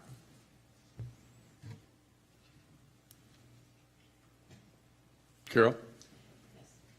Thank you, Mayor. Yes, I like the diversification that comes with the hybrid portfolio, obviously, but I know that I said that and the full upgrade to the 11 MGD were very closely ranked, and it is, I said it is concerning to me that it's $24 million or about 35% more to go with the hybrid one. So I'm very interested in seeing the rate study. Thank you. Is this a clarifying question? Okay, clarifying question. Apologize. On the financing part of it, Katie, the O&M, is that an annual O&M? I believe so, but I'd have to confirm. Okay, Yes, ma'am, because I it believe would take it's annual approximately O&M 15 and- years to break even between the cost differential and the O&M. So if we're visionaries, we can see how we can have a hybrid plan, which is much better for everybody involved, in my opinion, and still break even in the future. Katie, I've got some comments, but it's to council, not necessarily to you, so. No other clarifying questions? So, on balance, when I look at the work of the task force, so we had citizens that weighed in on this. We had citizens that made a choice, I believe, and from my perspective, made the right choice. I will tell you that with regard to the surface water treatment plant, it won't make any difference if we expand the plant. If there's no water in the river, you're not going to be treating any water, so you could have an asset where we've spent a significant amount of money and there'll be no water available. So cost, where Tricia, I think for you all in the committee, where cost appears to be secondary, I would argue that it's really not secondary. I mean, what we're basing it on is the probability of having the most reliable source that we could have, a more balanced portfolio. It's not all in the numbers. Again, the capital expenditure, which is, we can always expand the surface water treatment plant. If we feel we need to go back and pick up another, 5.5 MGD, we can always do that. We're going to continue to have the water rights available. I think the flexibility and the reliability, to me, overweight any any cost impacts, we can deal with the cost impacts. Part of it's capital, and capital costs don't necessarily get reflected in the rates. The O&M does. And the rates that we have with regard to water rights, well, they do. But again, we've put off any increases. Since I've been on council, we haven't increased water rates at all, I don't think, have we, Al? It's been a long time, sir. I don't remember exactly what It's year. been a long time, and we did that so that we could get to where we are now, decide on a path forward, and then make a conscious decision with input from the community. I mean, in my mind, the community's spoken on what they would like to see. Now, it's our charge, Katie, it's your charge to figure out how we're going to implement this the most cost-effective way possible. And the action that we're going to take is really an action before we have all these answers that people are asking for tonight. We're not going to know. We're not going to have the rate study done when we take action on this plan. We're going to be asked to approve the recommendation of the Citizens Task Force as it is, and then that will then result in staff doing a rate study that we'll get at some point in the future. I don't know how long it'll take us to get it done, but it's not going to be at the next, I can tell you it's not going to be at the next council meeting. So let's be clear what we as council are going to be asked to do, which is to take action on a balanced portfolio versus taking action on expanding the surface water treatment plant. Well, we're not even sure there's going to be any water in the river. And I will tell you, based on what I know from being involved in some parts of that business, the Brazos River's been oversubscribed. It's been oversubscribed for years. And we already have, Steve, a water master on the Brazos River. There is a water master.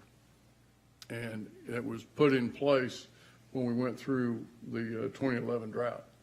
So on almost every major river in the state of Texas, there is a water master that oversees that.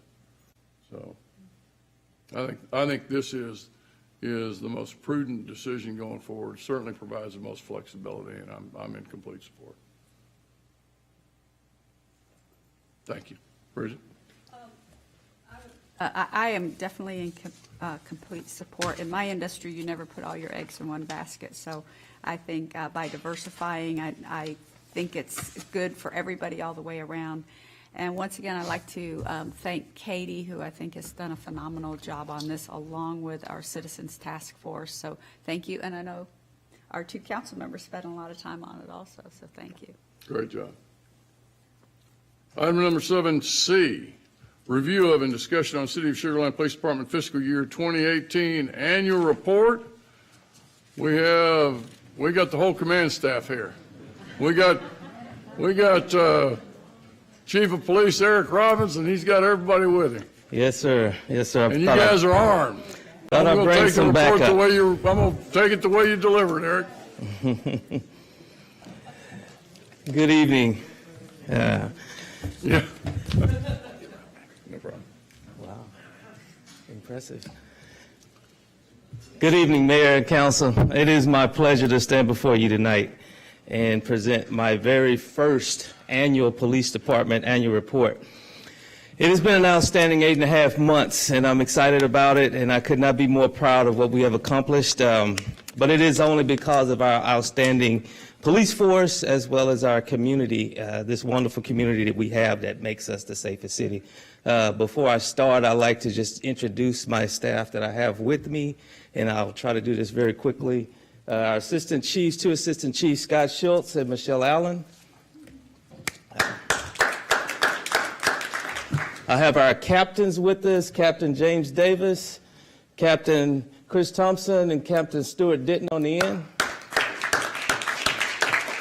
I also have our lieutenants, Lieutenant Sandy Fontenot, Lieutenant Todd Zeddemore, Lieutenant Phil Rucker, Lieutenant David White. In the back is Lieutenant Mike Richards. And I also have some of my actual administrative staff that's with me, two of our crime analysts who actually provided all the data that we're about to review. Crime analyst Corey Becker and Ms. Leslie Wilson. And finally, our administrative manager, newly hired administrative manager that we stole, Larissa Chisky. Larissa Chisky. We stole her from the finance department. Thank you, Jennifer. She came from Jennifer. Great addition. I will go through a litany of reports, actually slides, but to talk about our crime report today. And first, I'll just start off with, we have one of the lowest crime rates on record this year. This is the lowest crime rate we've had in history, and we are proud of that. But what we're looking at right now is our crime rate on our right, which is our Part 1 crimes, which is what we are judged by, and how we are rated amongst all our cities around the country for Part 1 crimes, as well as on the left is our actual crime numbers. And I will get into a little bit more detail, but I can tell you our crime numbers are a little bit higher, and we do have some work to do, and we do recognize that. Starting off first is our crime rate. And as I was saying, the lowest crime rate on record, we have a 13.78, and that crime rate is based on our actual Part 1 crimes, and that includes our violent crimes as well as our property crimes. Our violent crimes are crimes such as rape, robbery, homicide, murder, aggravated assault. Our property crimes are theft, arson, larceny and theft, as well as burglaries. So we're proud to say we have the lowest crime. Looking at our violent crime rate, it is lower than it has been, and this is how we monitor it based on the state as well as the national average. Obviously, we do not have the national average as well as the state for this year. As of yet, it doesn't come out till later this year. But as we're looking at it as a trend, is showing we are significantly lower than the state as well as the national average. And Eric, the crime rate is the number of crimes over the population, correct? That's correct. We take our actual Part 1 crimes, and we divide that by our population, and that's what gives us our crime rate. And I appreciate you pointing that out. If you look at the bottom, our actual population is noted there for the last several years. This year, we're utilizing a number of 117,869, which is what's noted on our city website for our actual population. Our property crime, as you can see, is down as well. Comparing that to the state and national average. This is just looking at it for the last 5 years. As you can see, it has been continuously declining over the last 5 years, and it is down about 13% from last year. This here, we compare ourselves to be, one of our goals is to be in the top 25% of all the cities within a 75,000 and 125,000 population. We want to be in the top 25% of those cities. It's about 20 cities in the state that fall into that particular category of 75 and 125,000. Those top 5 cities, as you can see, which is listed right there, and the city of Sugar Land falls right there in line with those cities. The Part 1 crime rate, the average for that particular, for the top 20 cities is right at 19.33. We want to be at or below that level, and as you can see, we have met that target over the last 3 years, and we want to continue to maintain that. This is looking at our population, our crime rate as it compares to our surrounding cities, Missouri City, Richmond, Rosenberg, and Stafford over the last 4 years. Obviously, we're using 2017 because 2018 numbers have not been published yet, so we're looking at it just so we can compare apples to apples. As you can see, the city of Sugar Land, it has continuously declined the actual crime rate, and violent crime rate, that is. Our property crime rate is fairly low. What you can see is that it is a little bit higher than Missouri City. If you look at the makeup of our city, when you compare us with the retail, the commercial development and stuff like that, we have quite a bit of commercial, and that kind of goes in line with the amount of property crime that we have. Now get into the actual raw numbers. As you can see, we have 1,624 true Part 1 crimes. These are the true numbers. The numbers in parentheses is still that crime rate, so we're looking at that. As you can see, the numbers on the right, the far right, gives us actual numbers compared to the previous years. What really sticks out, obviously, is burglaries as well as thefts. And I'll talk a little bit about that in detail, but this just gives you the actual numbers to show where we fall out, crime for crime in our Part 1 crimes. Yes, sir. Interrupt you, but didn't we just have a homicide in my neighborhood a few weeks? Yes. Oh, that's 9. That's what I'm saying. So this is This is 18. Got it. That's This what is I was trying to 2018. clarify. That's a good point, though. What was the calendar, the fiscal year that we're? Yeah, it using? ended You're using December calendar year. 31st, so. We started a new year January 1st, and we're moving on. This is our actual clearance rate. We want this number to be as high as possible. And our clearance rate is basically the cases that we solve. And how do we solve those cases? These are the three criteria that the clearance rate criteria is: arrest, exceptional, unfounded. I'll give you an example. The murder that you were just talking about, we will have that on our books for next year, but it'll be a solved murder because it was actually a murder and the individual who committed the crime actually killed himself. So it'll be a case that's solved exceptionally as a person that was killed. So this is our actual clearance rates, and again, as I stated, I wanted it to be as high as possible. If you look at our clearance rate as it compares to the last 4 or 5 years, it actually gone down a little bit, but so inconsistent with the rest of the country. But we want to continuously work on these types of cases. As we did a little bit of an annexation a year or so ago, we have more crimes in our city. That's what I was just talking about. But most of the crimes that we solve are particularly those crimes against persons, like a robbery, of course, a murder or something like that, but even a violent crime like an assault or sexual assault. Most cases, we know who those suspects and those perpetrators are, but with stuff like property crime, it's a little bit tougher. Our burglaries, our car burglaries and home burglaries, those are the cases that stay on our books a little bit longer, so we are constantly working at those, and I'll talk a little bit more about how we are affecting those crimes. This is showing our custodial arrests for this last year and as well as our last 5 years. And as obviously we've increased our population, we've increased our staffing with our officers, so we actually made more arrests this past year. Robberies, as I was talking about with our robberies, it is a slight increase. We have a total of about 44 this year. Some of the robberies we've had, we've had some suspects. We've actually had some good arrests in a lot of our robberies, particularly the Walgreens robberies we had back in February this past year, where a suspect pointed a gun at an employee as he was actually getting him to open the register. We made an arrest on that one. We had a corner store robbery at Eldridge up in north side of the city. We made an arrest on that one. You may remember one at Home Depot where an individual actually stole something. They tried to stop him, and he waved the gun. It turned into a robbery just because he had the gun. So as you can see, our robberies are slightly increased, but we're still making some really, really good arrests. We did have the two that was in Greatwood that is still open investigations and active investigations. We had one in River Park where a suspect was actually arrested. Victim, as he exited his driveway, suspects was pointed a gun at him, and we were able to catch that suspect in the neighborhood. So we're doing some great things, but yes, sir, we can definitely do a little bit better. Aggravated assaults. Most of them are cases of family violence, where it's just people inside their homes and they're having situations that's probably harder for us to deal with.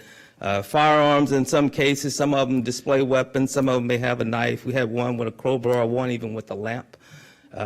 We had some road rage cases as well, where there's a firearm shown in a road rage case, So we try to do everything we can to affect those particular types of cases. I remember one we had at the Bullpen location just in front of the Sugar Creek subdivision back earlier in the year, where there was a disturbance that took place and the suspect just fired rounds in the air.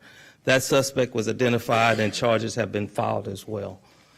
Our burglary cases that I was talking about, we do everything we can, but it has increased slightly. Most of them, we have residential burglaries as well as our apartment burglaries. Apartment burglaries are the ones that we know that individuals get into these apartment complexes and they kick in doors and stuff like that. A lot of the residential burglaries are simple, garages that's been left open. People leave their garages open and someone to go inside and take something outside of the garage. From the garage. We've had a few where there's been some doors and some back windows that's been broken into. We've actually made some good cases and some good arrests in those particular cases. One in Sugar Creek, for example, where we didn't make an arrest, but we identified a person of interest, had a conversation with him, and once we talked to him, he didn't confess, but we couldn't actually pin the burglaries on him, but once we talked to him, he left the scene or left that area, and we haven't had any burglaries in that particular area since then. So some of them, again, like I say, with the garage cases. We've even had some in some of the commercial areas where in one night we had one particular commercial business that on several different floors in the building, they broke into a particular, some office suites. We believe that was an employee, and that case is still actually under investigation. So we got some good leads on those, but we're still working them. This is our thefts. Thefts is one of our biggest issues throughout not only in the city, but throughout the region.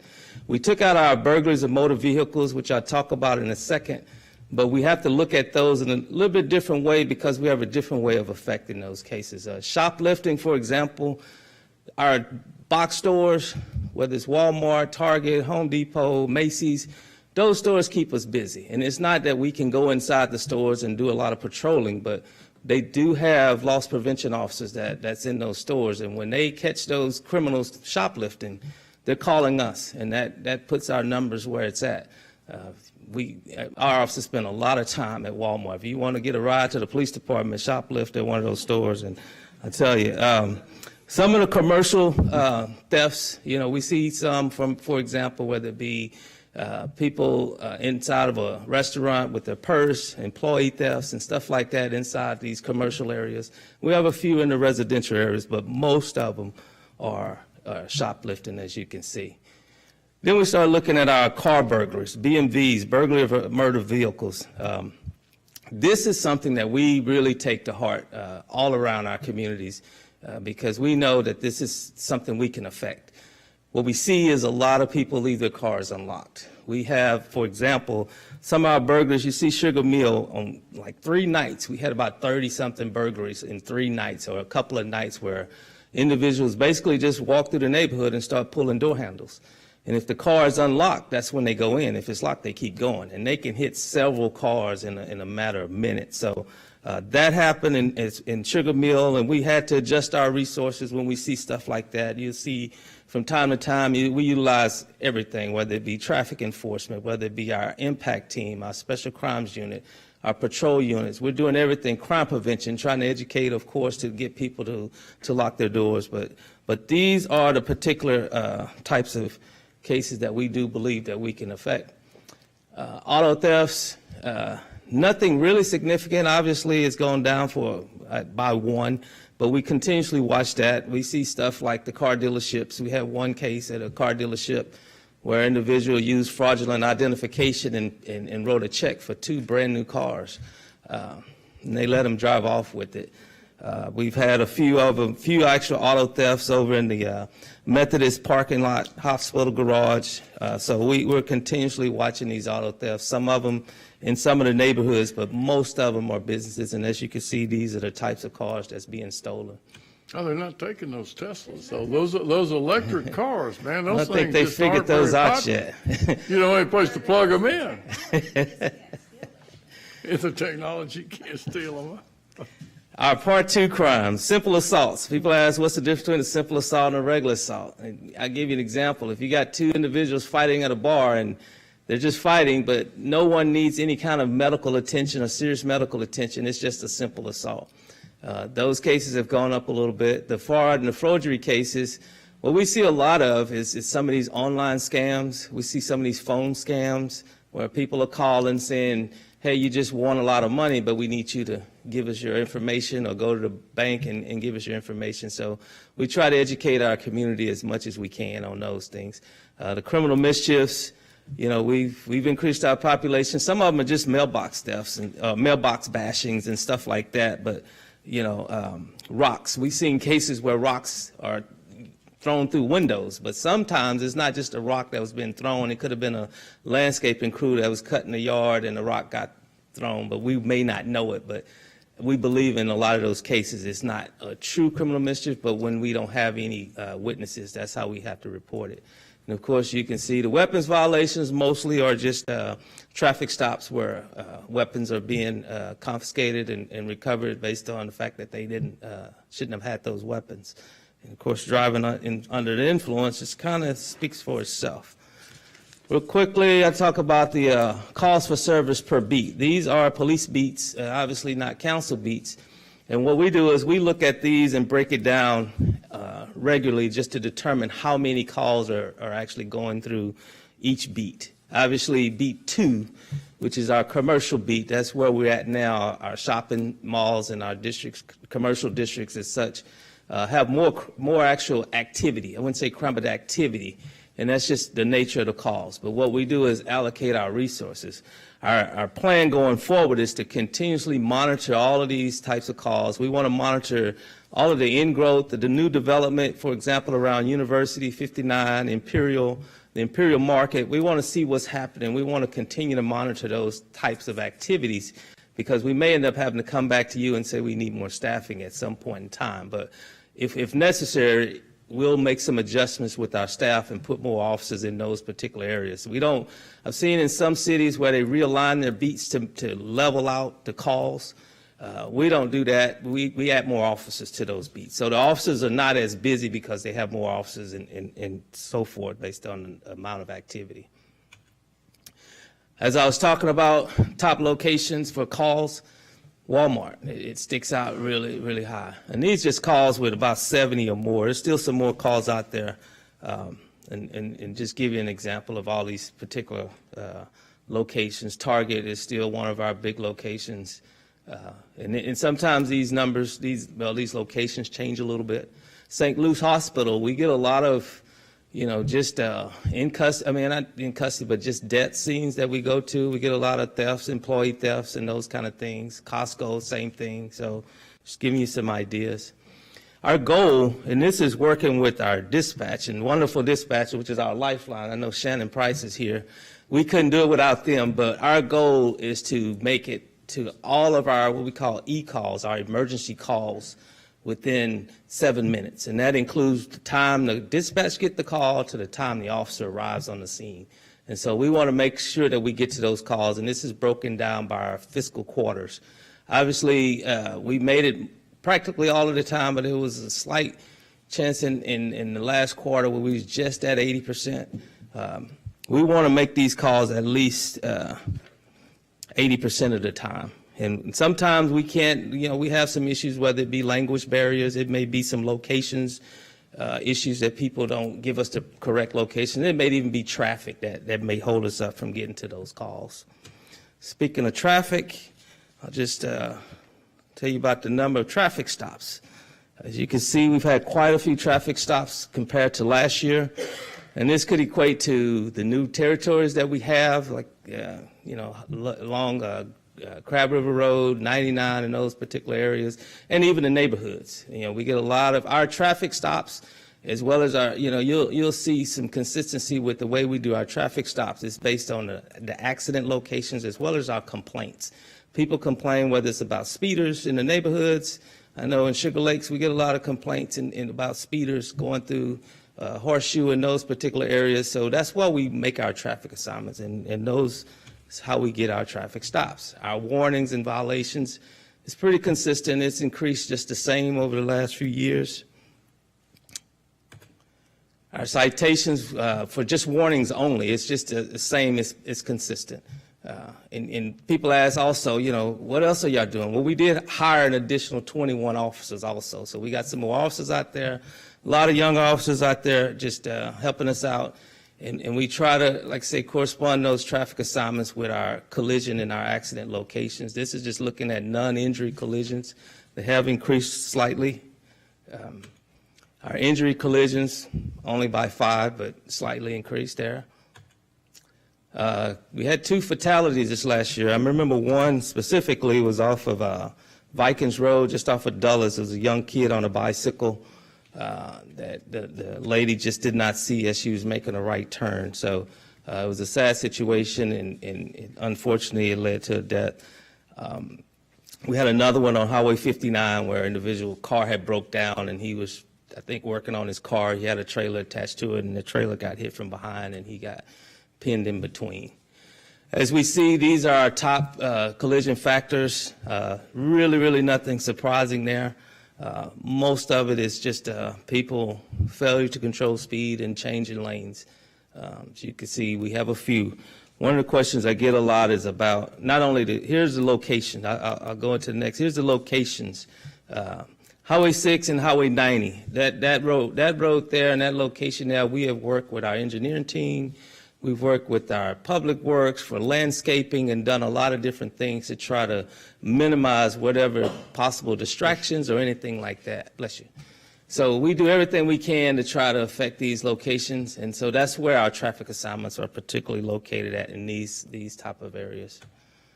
Injury collision locations is the same, almost the same. Highway 90, Highway 6, 59, of course, along 59 as you enter our city, as well as leave our city.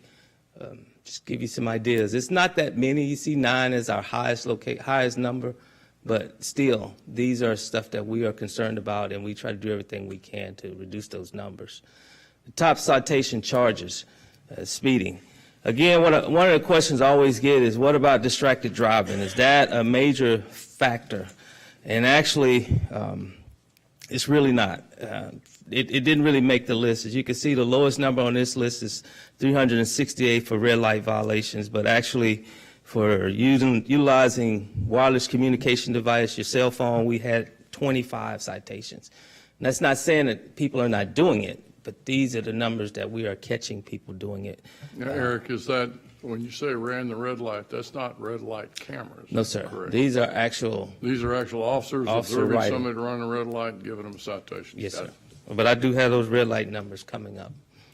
And then warnings is just basically going into the same area as our actual citations. Red light cameras. Basically, we look at this on a monthly basis. We're trying to, our intent is to hopefully reduce accident at these locations. Some locations, it just doesn't happen all the time. And so we're constantly trying to figure out what's the strategy. We're working with engineering, trying to determine what's going on. We're doing studies at those locations.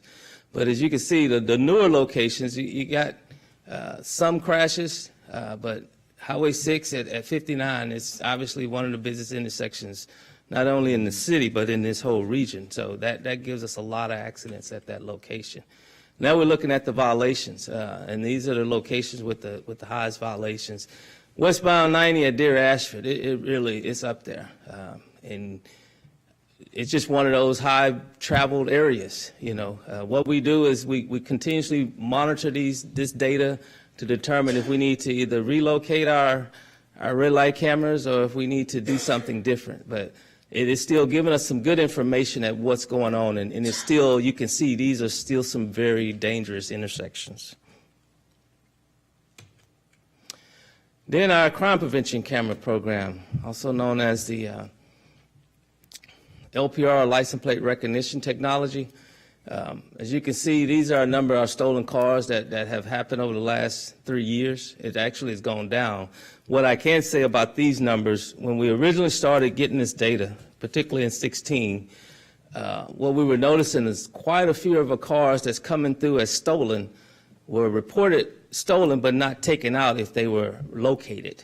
So when we started looking at that, we started actually going, instead of just getting the hits and reporting those numbers, we started looking at, was it truly stolen after we did our investigation? And some of them, it may be an owner of a car who got his car back but didn't report it to the location that was reported stolen. So these numbers on the right in 2018, they're more reflective of truly stolen vehicles.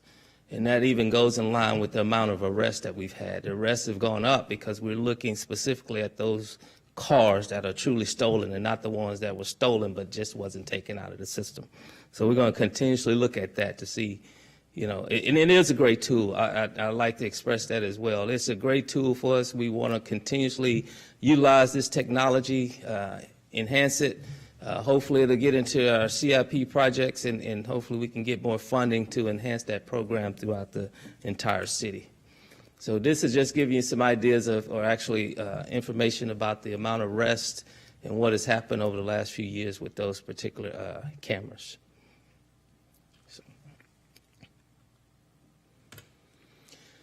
And I'm almost due. I think I got a couple of more slides. As I stated, we had one of the lowest crime rates on record this year.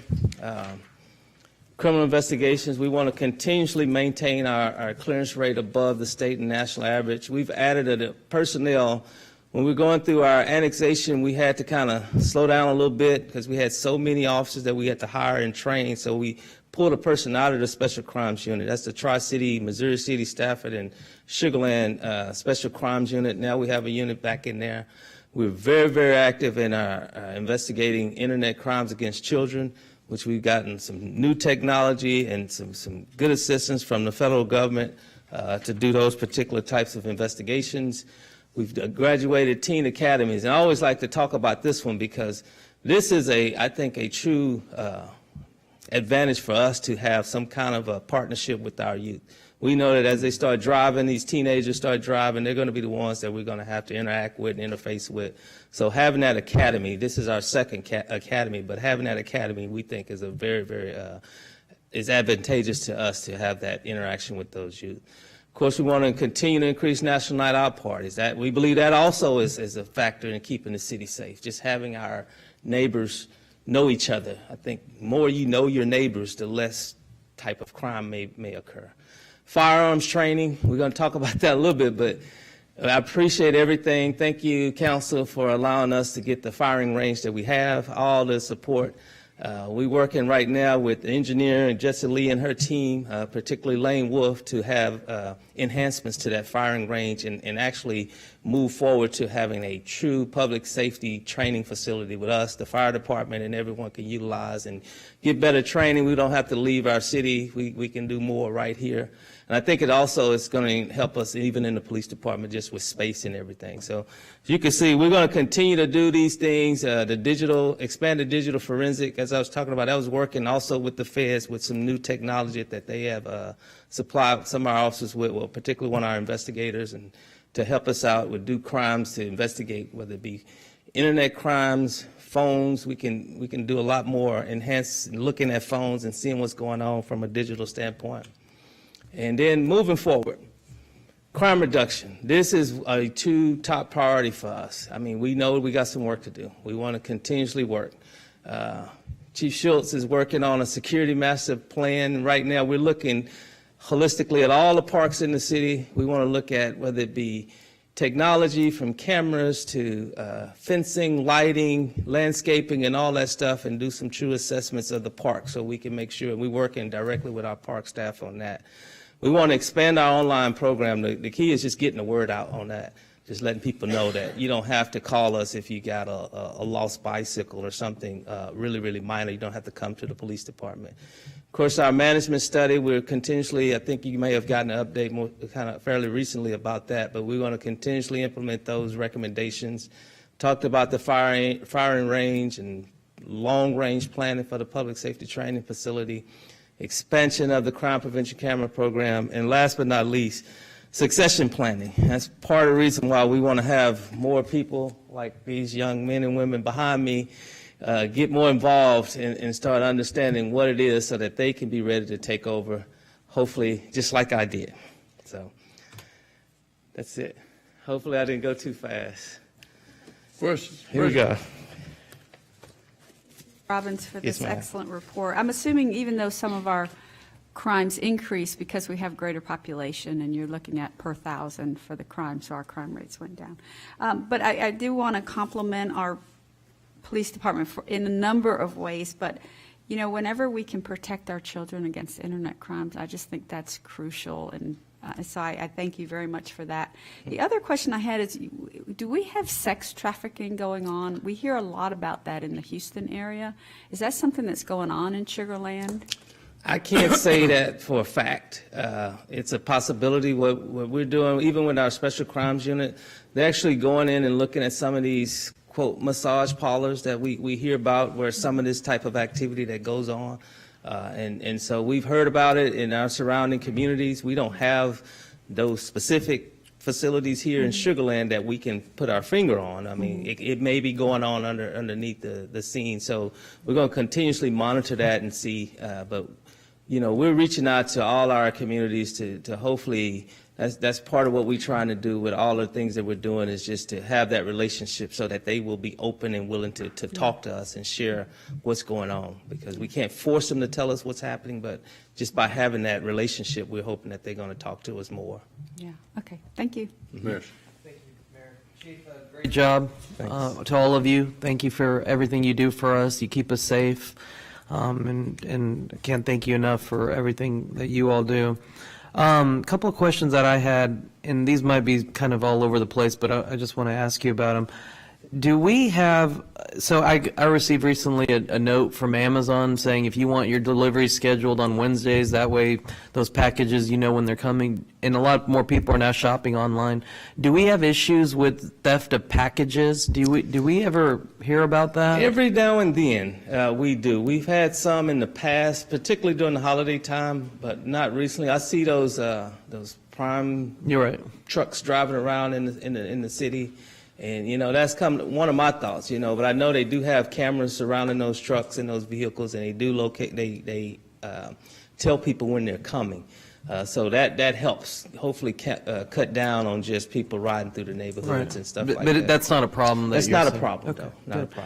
problem. On the no texting, the statewide ordinance that was put in place, I mean, I know you said there's a very few that have been cited, but are we even trying to cite those? Are we really trying to enforce those? Yes, sir. The thing about it just makes it harder with the state to prove. I mean, we can look at them, but if we see someone in the act of texting, then, you know, we're going to have to, you know, note that and go to court and testify. But if someone just holding their phone, it's hard to say they were actually texting because they could have been using it for navigational purposes or something like that. So but yes, sir, the officers are aware of the actual statute, and they are aware that they have to prove that they were literally texting. But we can't physically take their phone or confiscate their phone to see if they were texting something. At that particular time Right, or something? right. Okay. And I think Councilmember Young brought it up, but I was more focused on the other side of cyber crimes, not just with the children, but, you know, financial crimes that happen online. I know a lot of that is regulated federally, but is there local ordinances or is there local issues that you guys get involved with when someone, you know, their bank account gets zapped online or anything like that? Well, the key is we have to prove exactly what location it started from. And if we get the call, we'll go over and we'll talk to the victims and we'll take a report. We don't have a problem. If it occurred, if you were in the city when it happened, or you can prove that the actual offense where they were using your information happened in our city, we'll take that report. Okay. Finally, I recently had a young man come talk to me and educate me on e-cigarettes. And then he also mentioned to me now that marijuana, it's a big thing in schools that the marijuana isn't the old style of smoking weed. Now it's in a vaporized form. And he made it clear to me that it's pretty prevalent. So have you noticed any of those alternative drugs in our area, and is that a problem?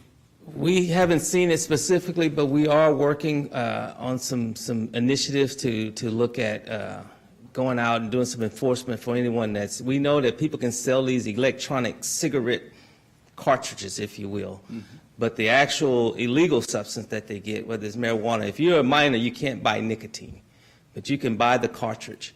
But if it's illegal substance like marijuana, from my understanding, they're getting it from another state or out of our area, and they may be utilizing it here. And it is a vapor format, so it's harder to detect.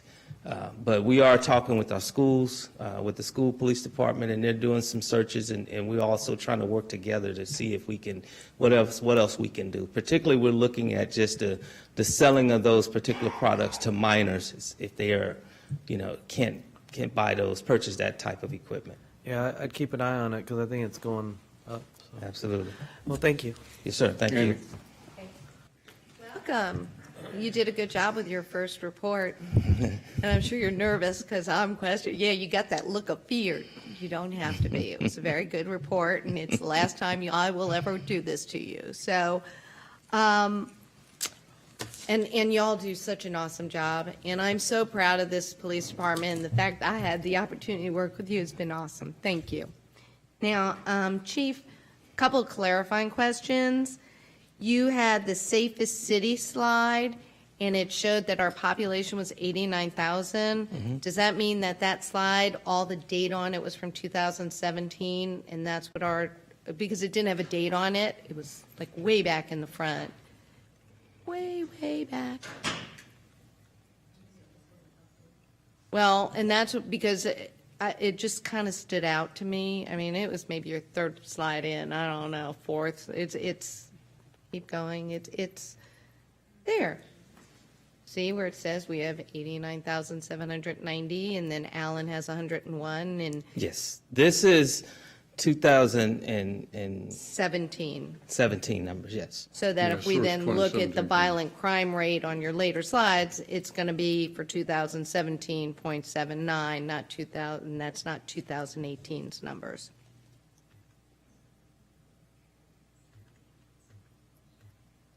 I believe I'm with you on where you're going, but we're comparing, when we're comparing 2017, because we don't have the crime stats for the other cities, we're using the 2017 numbers. In a couple of the slides, for example, here, this is 2018, but you also see the 2017 numbers. Yeah, but I was just curious. I want to make sure because it didn't have a date on it. Correct, correct. Okay. I also want to compliment the police department because as a council member, we will get emails of people having issues, and I've had to forward it to sweet Cindy over there, and Cindy then forwards it to y'all. And you could not be more responsive. And I want to thank you for always, and your people being extremely responsive to that. And like Councilmember Gandhi, I'm kind of all over the place. When we go past this slide we were just talking about, we get to the clearance rate, I'm a little troubled by I understand the increase in numbers because of the increase in population, but I would hope that percentage-wise, the clearance rate would not be dropping. Correct. And I don't understand why it's dropped, and so I would just urge you to really kind of focus on trying to make that number go back up. And like I was saying, a lot of it is because of the property crime. When we have more property crime, and that's what we see even with the annexation, it's going to be stuff like garage thefts. I think it's the next slide. burglaries, Stuff That like one. that. Yes. See? Yes. And that's where I was like, ooh, you know, Yes. our crimes went up, but our clearance rate went down. Correct. That's We got some work to do. We That's where I recognize would that. really We like got to some see a work little do. bit of focus on that. The number one accident location, so now this is way in the end, is 90A and State Highway 6 at Frontage Road. There were 51 accidents, but I don't believe there is a camera there.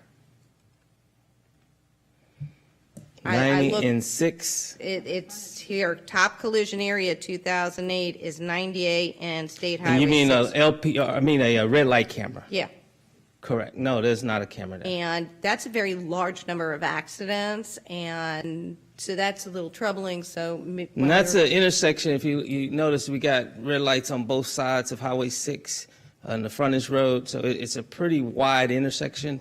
But no, there is not a red light camera there. Well, if that's our number one by an order of magnitude, we got to figure out something because it's a safety issue. But in looking at the numbers for the red light cameras and where they are located, and go a few slides past this, and because I was a little bit concerned that in places where we have them and we've had them, we're seeing a bump at State Highway 6 and at SWF. Southwest Freeway. Thank you. That was 17. That's a big jump Right, percentage-wise. And so I don't know what's going on here. And the same thing at 90 in Derry Ashford, we had a jump also there. And so I don't know why all of a sudden we're seeing more. And given our population number, I mean, I don't think that had an impact on it, but something's going on. Right. So And like I say, we are working with engineering. I know at 59 and Highway 6, they're adding an additional turn lane. It's not at the red light intersection, but we're hoping that's going to help relieve some of that traffic. It's just a huge intersection where we get quite a few cars in there. We even though we got red light cameras, we're still monitoring it when we can and try to do everything we can to educate and hopefully reduce those accidents. that's the goal. That is the goal. And finally, I didn't hear you mention the body cameras, and they're pretty new. I don't think we had them when I first got on council 8 years ago, but we now almost all, if not all of our officers have them. Have they been helping? Because I'd love to have heard, because of having these body cameras, X happened. What they do for us, they really protect our officers. They protect our officers tremendously when people are making complaints and stuff like that. So it gives us an extra tool to help see what's going on. They help us in investigations. They help us doing interrogations and stuff like that, even on scene. So they're really a great tool. What I can tell you is because of the advancement in technology, the price continues to rise with those. So we have to really watch those. And when we start asking for additional monies for technologies, whether it's license plate, body cameras, all those kind of things, tasers, the technology continues to advance, and we're in negotiation phase right now with our body camera company, and they really want more money. And that's where I was saying, you didn't give us anything about what accomplishments are occurring because you have the body Absolutely. cameras, and that would have been nice to hear, because I know it's making a difference Yes. in my heart, Yes. but I don't have any data to show that. So I would definitely, I mean, I'm all for them. I think they really do solve many, many issues and accusations, which may not be true against our officers, because I love our officers. Right. But I would recommend getting that data to us, even if it's in memo form or something, because Absolutely. I'm curious. Overall, you were a great choice to be the new chief, and it's really been a pleasure. And you have a great way of presenting things, and so welcome on board. And like I said, there was no reason to be afraid of me asking you questions, but it is the last time, so you don't have to worry about it I anymore. do appreciate it. It put me on my toes. It's my pleasure, but you're really good. Thank you. Eric, you may see a change when we widen Highway 6, the intersection at Highway 6 and 59, because we're going to widen it from Brooks to Lexington. Right. That could vastly improve the number of, could vastly change the number of accidents at that intersection by adding another lane of traffic in each direction. Yeah, we're hoping that's going to be a really, really improvement. And the good thing is that they're doing most of the work at nighttime, so we Right. really appreciate that. Carol? Well, thank you for your excellent report, Chief, and I'd like to thank all of our police officers for everything you do day in and day out to keep us safe. And so I guess I've got a couple questions. So how many police officers do we currently have? And secondly, prior to the annexation, a lot of detailed work was done to come up with the number of police officers that we needed to hire. So now that we're a little over a year past, the annexation, do you feel like we're at the right number, or do we need to add more people?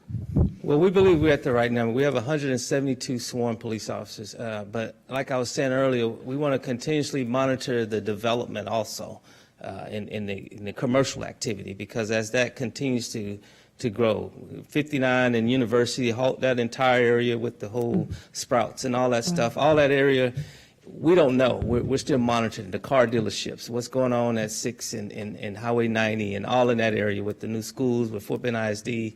We want to we monitor that regularly, and on an annual basis, we do an assessment, workload assessment, and that tells us then how many calls for service that we receive. And so that's going to really reflect if our staffing is adequate. So we just have to continuously monitor that. When the city is truly built out and everything becomes somewhat stagnant, then we can say, hey, we are where we need to be. But we did some massive studies, my staff here, to determine the amount of officers, and that was based on the calls that we received from the county. Right. And so now we got to look at our own numbers and see what's really truly going on before we can say, yes, we have the right staff. Thank you. Thanks. Steve? Thank you, Mayor. Thank you, Chief, and all of you for your fine results. You guys have a very fungible skill set. So how's the turnover? Turnover's not bad. I mean, from time to time, we have officers that wants to advance and go to other organizations, whether it be federal organizations, FBI, Secret Service, and then we have a few that retire. So we had 2 retirees this past year.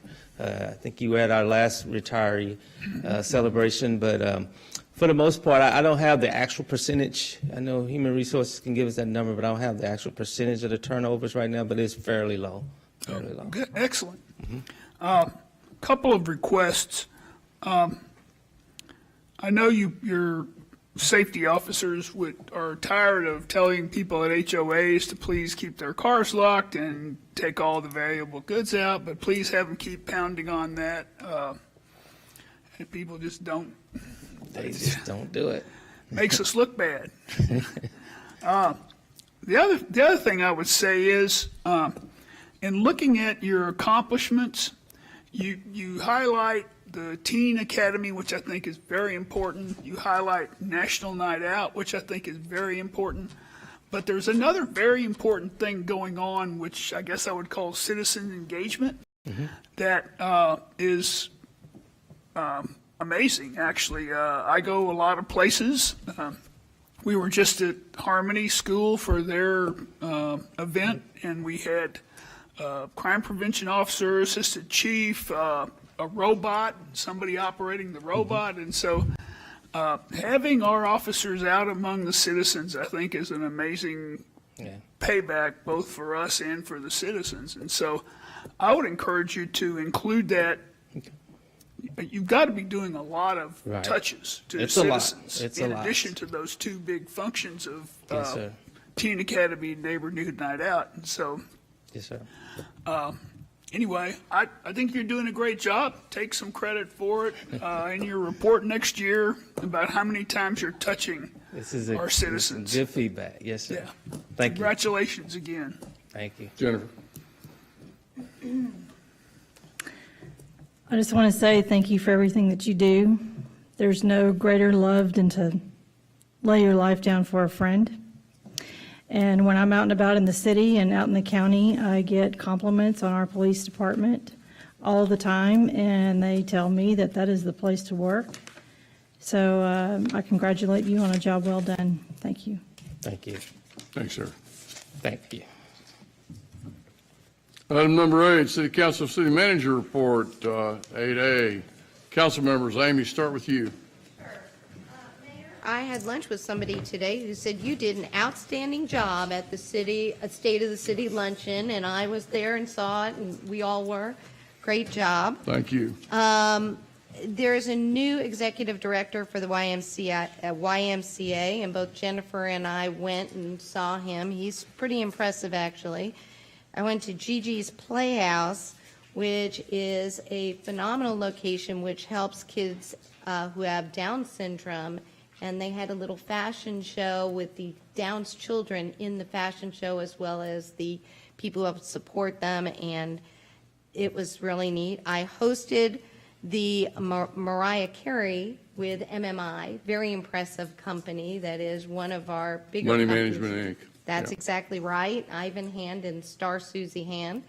And it was a great evening, great production. And Bridget actually joined us in the suite.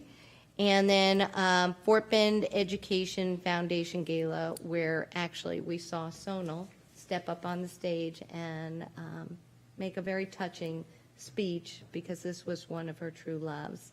And as an aside, thank you, Carol, for having Sonal come tonight. And Mayor, that was a phenomenal presentation for a very special woman. Thank you.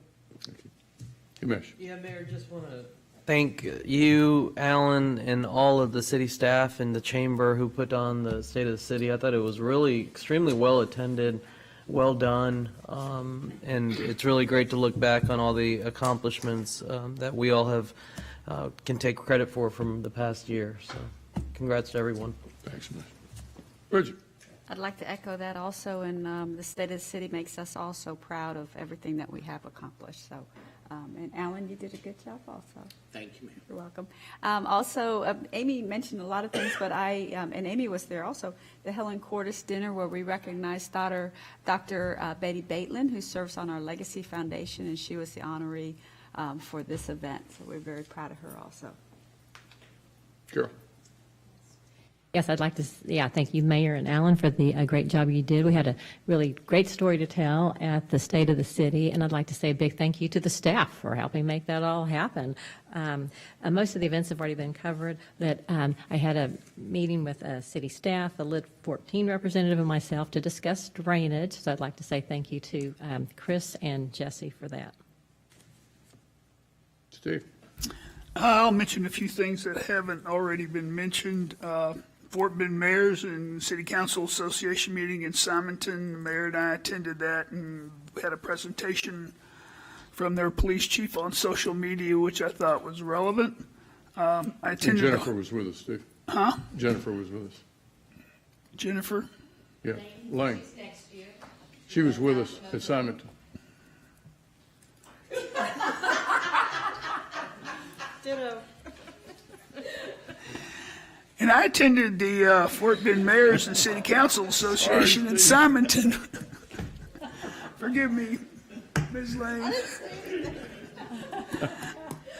She was sitting down in the row. Oh, how embarrassing for me. Thank you, thank you, Mayor. No, I was just trying to help It's you all out. right. Harmony School of Excellence in Sugar Land had a STEAM festival, which was a little puzzling at first until I talked to the chief academic officer. It's STEAM instead of STEM, and they added the A for the arts. Yeah, yeah. So now it's getting kind of back toward more well-rounded, I think. So I enjoyed speaking to the students. We had a great police presence there. It was a good event. Coming up, Citizens Fire Academy graduation class number 16, and we're hosting the HOA reps in the Smart Financial Center. Jennifer. A lot of mine were already covered. State of the City, Mayor and Council Association, Fort Bend Education Foundation, and Harmony School opening. So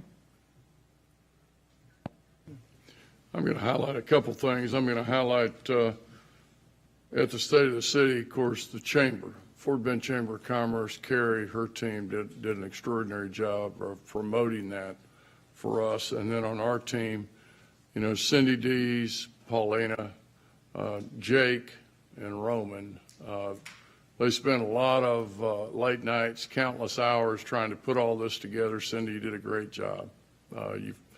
She's heard that before, but she needs a recognition in front of everybody else. So that was a really, really well done event. And then I'd highlight the Fort Bend Boys Choir.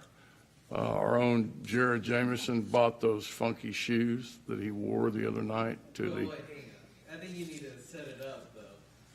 Well, I actually modeled those shoes You have to model them, and they were about caused him to. size 11, and they had heels that were about this big. They were platform shoes. And, That's no and doubt. the event was a disco night, and Jared Jameson bought them on behalf of the mayor, and the mayor modeled them around he pranced around the stage pretty well. Pictures of this? Yeah, we do have some pictures. We won't be sharing those with anybody, but we do have pictures.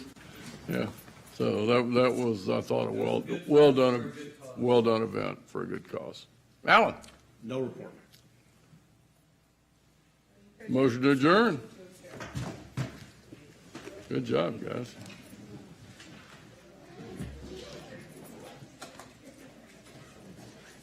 see now that you're past.